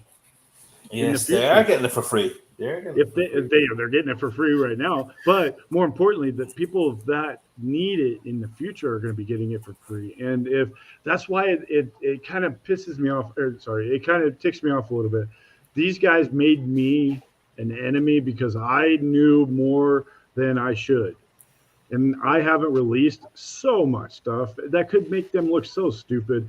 And so they should be looking at me as somebody who can help on future cases and not just somebody who was a thorn in their side on Suzanne Morphew, because there's going to be future victims. There's going to be people, and we're going to find them, and we're going to use crowdsourcing to do it. And Martin, people from New Zealand, people from Australia, people from all across the country, the world, are going to be partaking in this, and it's going to be done. And there's no stopping it, and it's going to continue. So don't feel like it's a PP measuring contest. It's not. We just want to help people, yo. That's the biggest thing. Is I just wanted to make sure that was clear. It's not a competition with anybody. No. I want everybody to find her. I want anybody to find her. Yeah, well, and that's, like I said, this has just been such an unusual deal here. So, DeeDee, let's wind this thing up and thank our guests and Martin from across the pond and all that. That you guys. Hey, he's 7 hours ahead of you. I know, so it's like it's 4:52 here in the morning. Oh yeah, what else you doing? Drinking Guinness or something? I mean, come on. No, lemonade actually. Lemonade. He falls asleep on his keyboard while he's going through stuff, and then I call him and I wake him up. I'm telling you, yeah. Well, I can sense the passion, the integrity, and the focus of finding Suzanne, and I know that that obviously the Barry is intertwined in this, and talking about how this happened and to find her, man, that'd be so. But having been out there and you camped there for all that time period, it is a vast landscape. I don't think folks can understand that unless you visit that area. It's like, good Lord, it's worse than finding a needle in a haystack. It's like finding a needle in a haystack without the needle in the haystack. Me and my oldest daughter, we always said, if you want to bury a body, move to Colorado. Yeah, that's true. They've got some reputation it's awful, there. And I don't want to be insensitive, but the closer you are to the ground, the easier it is for you to hide them. But you don't have and the world has never had a group of individuals like Martin and like the hundreds of others that are in the Discord and in other places that are doing research and looking at the facts day after day after day to try to find a woman they've never met but have been touched. I know it is. And this is something that I've constantly kind of like on the back burner pondered to myself. Did Barry honestly think that she would go unnoticed? I think he did. I think he did. I think that it was going to be kind of underestimated. And I think he probably would have got away with a lot more only for his 26-second video he done. That went viral. I kind of think that he thought, he's like the Mr. Gargamel, and I kind of think that maybe he kind of missed a beat. I love my wife with all my heart. I love my wife. Yeah, whoever's got her, bring her back. Bring her back. And that was interesting because Saturday night's the night when that people interviewed me about my situation with him, and I think there was a lot of people that there's another guy, George Wimmer here, that worked with him for 20 years, and we've talked, and he says, he's not. That's in the first time that he's gone off on somebody and done these things, and I think that once that seal got broken, that was like, oh my gosh, now look at the, and law enforcement obviously was already looking at him. So I think that he was forced to make that video to clear some stuff. And one more question we're going to go through, and then we're going to be wrapping this up. What happened to Trevor Nolan or whatever? Trevor Noel. Yeah, what happened? He just like people say Noel. Kurt says Noel, don't you? There's Trevor Noel. No. He disappeared off the face of the earth. His name I'd say his wife. Yeah, it was reversed. Attached. But the reason I think he disappeared is because his wife, and he's got children, and he had a business, and he didn't want to associate himself with all this. And I think also, I actually personally think that the 26-minute video, or second video, I love my wife. I think he was probably there at the time. He told me. His wife told me. Phil, yeah. And he would have seen Barry trying to be sincere. Take after take after take. Okay, so they did more takes until they got. And that's why he got out of the GoFundMe. Do you think he lost? Do you think he started having doubt that maybe? I'd say he knew straight away. Then, I think. I think he dropped out because he knew people were closing in. I think somebody. And he didn't. I don't think he did. I don't think he had anything to do with it. I think he was trying to stand up for his uncle, and I think he was trying to help him produce a video. And once that video happened, he was like, I think he wanted to find his aunt. I think he did really love his aunt. I would say that. So yeah. Wow. So I think he could be. Yeah. He could end up. He could be a baddie, but I think he's. I think he's not actually. That's my personal opinion, anyway. Yeah, I think I love you, mate. I got out of it. All right, DeeDee, let's take us home. Let's have our guests and let's thank them. You guys have been awesome. Thank you, DeeDee. Thank John. you. Thank you. This is all about Suzanne. It's not about us. We don't give a shit about us. It's about Suzanne. If somebody's not pushing this narrative, you know how these things get put in the cold case file and they don't ever come out again. And this has never been put there. No, I know it has not. And we're never going to let it put. And they hate me. Well, and folks have thanked us about keeping this out there. And then there's some that don't. And I wonder, out of these viewers, because we got quite a few viewers on here. We're only used to having like 4. so this is a little different. I watched you before a couple of times, and good. Hey, we got 2 of our 4 people here right now, so that's awesome. I think it was. I have a small show, and I like it. I like keeping it kind of small. Yeah, I'm a non-tuber. The more entitled people get, and they want more out of you, and I don't do that. I don't do that. I just I wonder if anyone in the other camp, let's just say other camp, is monitoring the situation here. Oh, they are 100%. 100%. Well, I would like to, on behalf of DeeDee and myself, we would like to invite anyone to come on this show that has. I know, DeeDee, you're going to have to calm it down. Okay, you're going to have. We want to invite an alternative. 100% opinion. Whatever opinion. Yes.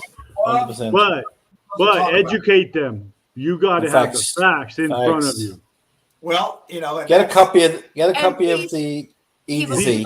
Not everyone is going to think the same way that they do. I'm not going to do my show like the mainstream broad over here or whoever over there. I know you'll keep it real. Discussion. I'm a non-tuber, so I don't even. I hate being associated with YouTube, but I'm a non-tuber. I have to keep the message out in order to grow the foundation, in order to help people. So we're going to continue this, and more minds make smarter decisions. And I could never have thought that my vision could ever get even this far. But what we've already done and who we've already helped that people don't even know about. That's what's heartwarming for me. Well, what would really be nice is if law enforcement would contact, would seek your assistance, because obviously you were able to put together an extraordinary amount of evidence that pretty much is a smoking gun. So, AK's just for a been better amazing. sense of the thing. But here's the thing: law enforcement's going to do what they have to do to protect their butt. But you know what? You could be, but you could have these guys as expert witnesses or whatever you want to call them. You give them and then help this out. So I really love the crowdsourcing thing, and hopefully this could live on in Suzanne's, memory or whatever you want to say. The Hope Rocks will always be. Yep. So if you want to get a hold of AK and ask questions, there it is. And we thank you for tuning in tonight. Thank you for coming in. All of you, thank you. And all that. And hey, let's keep this hope alive that we can get this, we're going to find Suzanne. Solved. We're going to find Suzanne. And DeeDee, thank you. John, you guys have been more than gracious to me. Well, we're definitely I-rated amateurs at this, but I want to thank everyone's patience. We're all amateurs, really. We're just people. Yeah, you're going to get the real deal here. You're going to get the real shake. And like I said, we're going to ask questions that maybe folks that were in mainstream media that weren't. And we're going to give 3 hours to something that really needs about 10 hours. But I've out of beer, so we're not doing that. So again, we want to revisit this. If you get some information, drop us a note. And otherwise, let's go ahead and take this thing on out here. Let me get to the ending of the thing. And if you guys wouldn't mind sticking on for a few minutes after, so don't hang up on us. We want to do our little post show here. And so, hey, DeeDee, go ahead and tell everybody thanks for watching, and let's get out of this thing. All righty. I want to thank everybody for tuning in tonight. Thank you so much for your patience and your devotion and your love for Suzanne. And thank you so much for understanding. I'm sweating my tail end off in my husband's office. I have no air conditioning, and it's super hot here in Texas. So thank you so much. I'm going to go and dry off my boobs. Thank you so much. Let's just keep the light burning for Suzanne. We love you guys. Tune in, our next show. Thank you so much, AK. You're awesome. And I see you think it's so funny that I'm sweating. So right on. Right, God bless. God Peace bless. out. God bless. Peace out, yo. Thank you, Mark.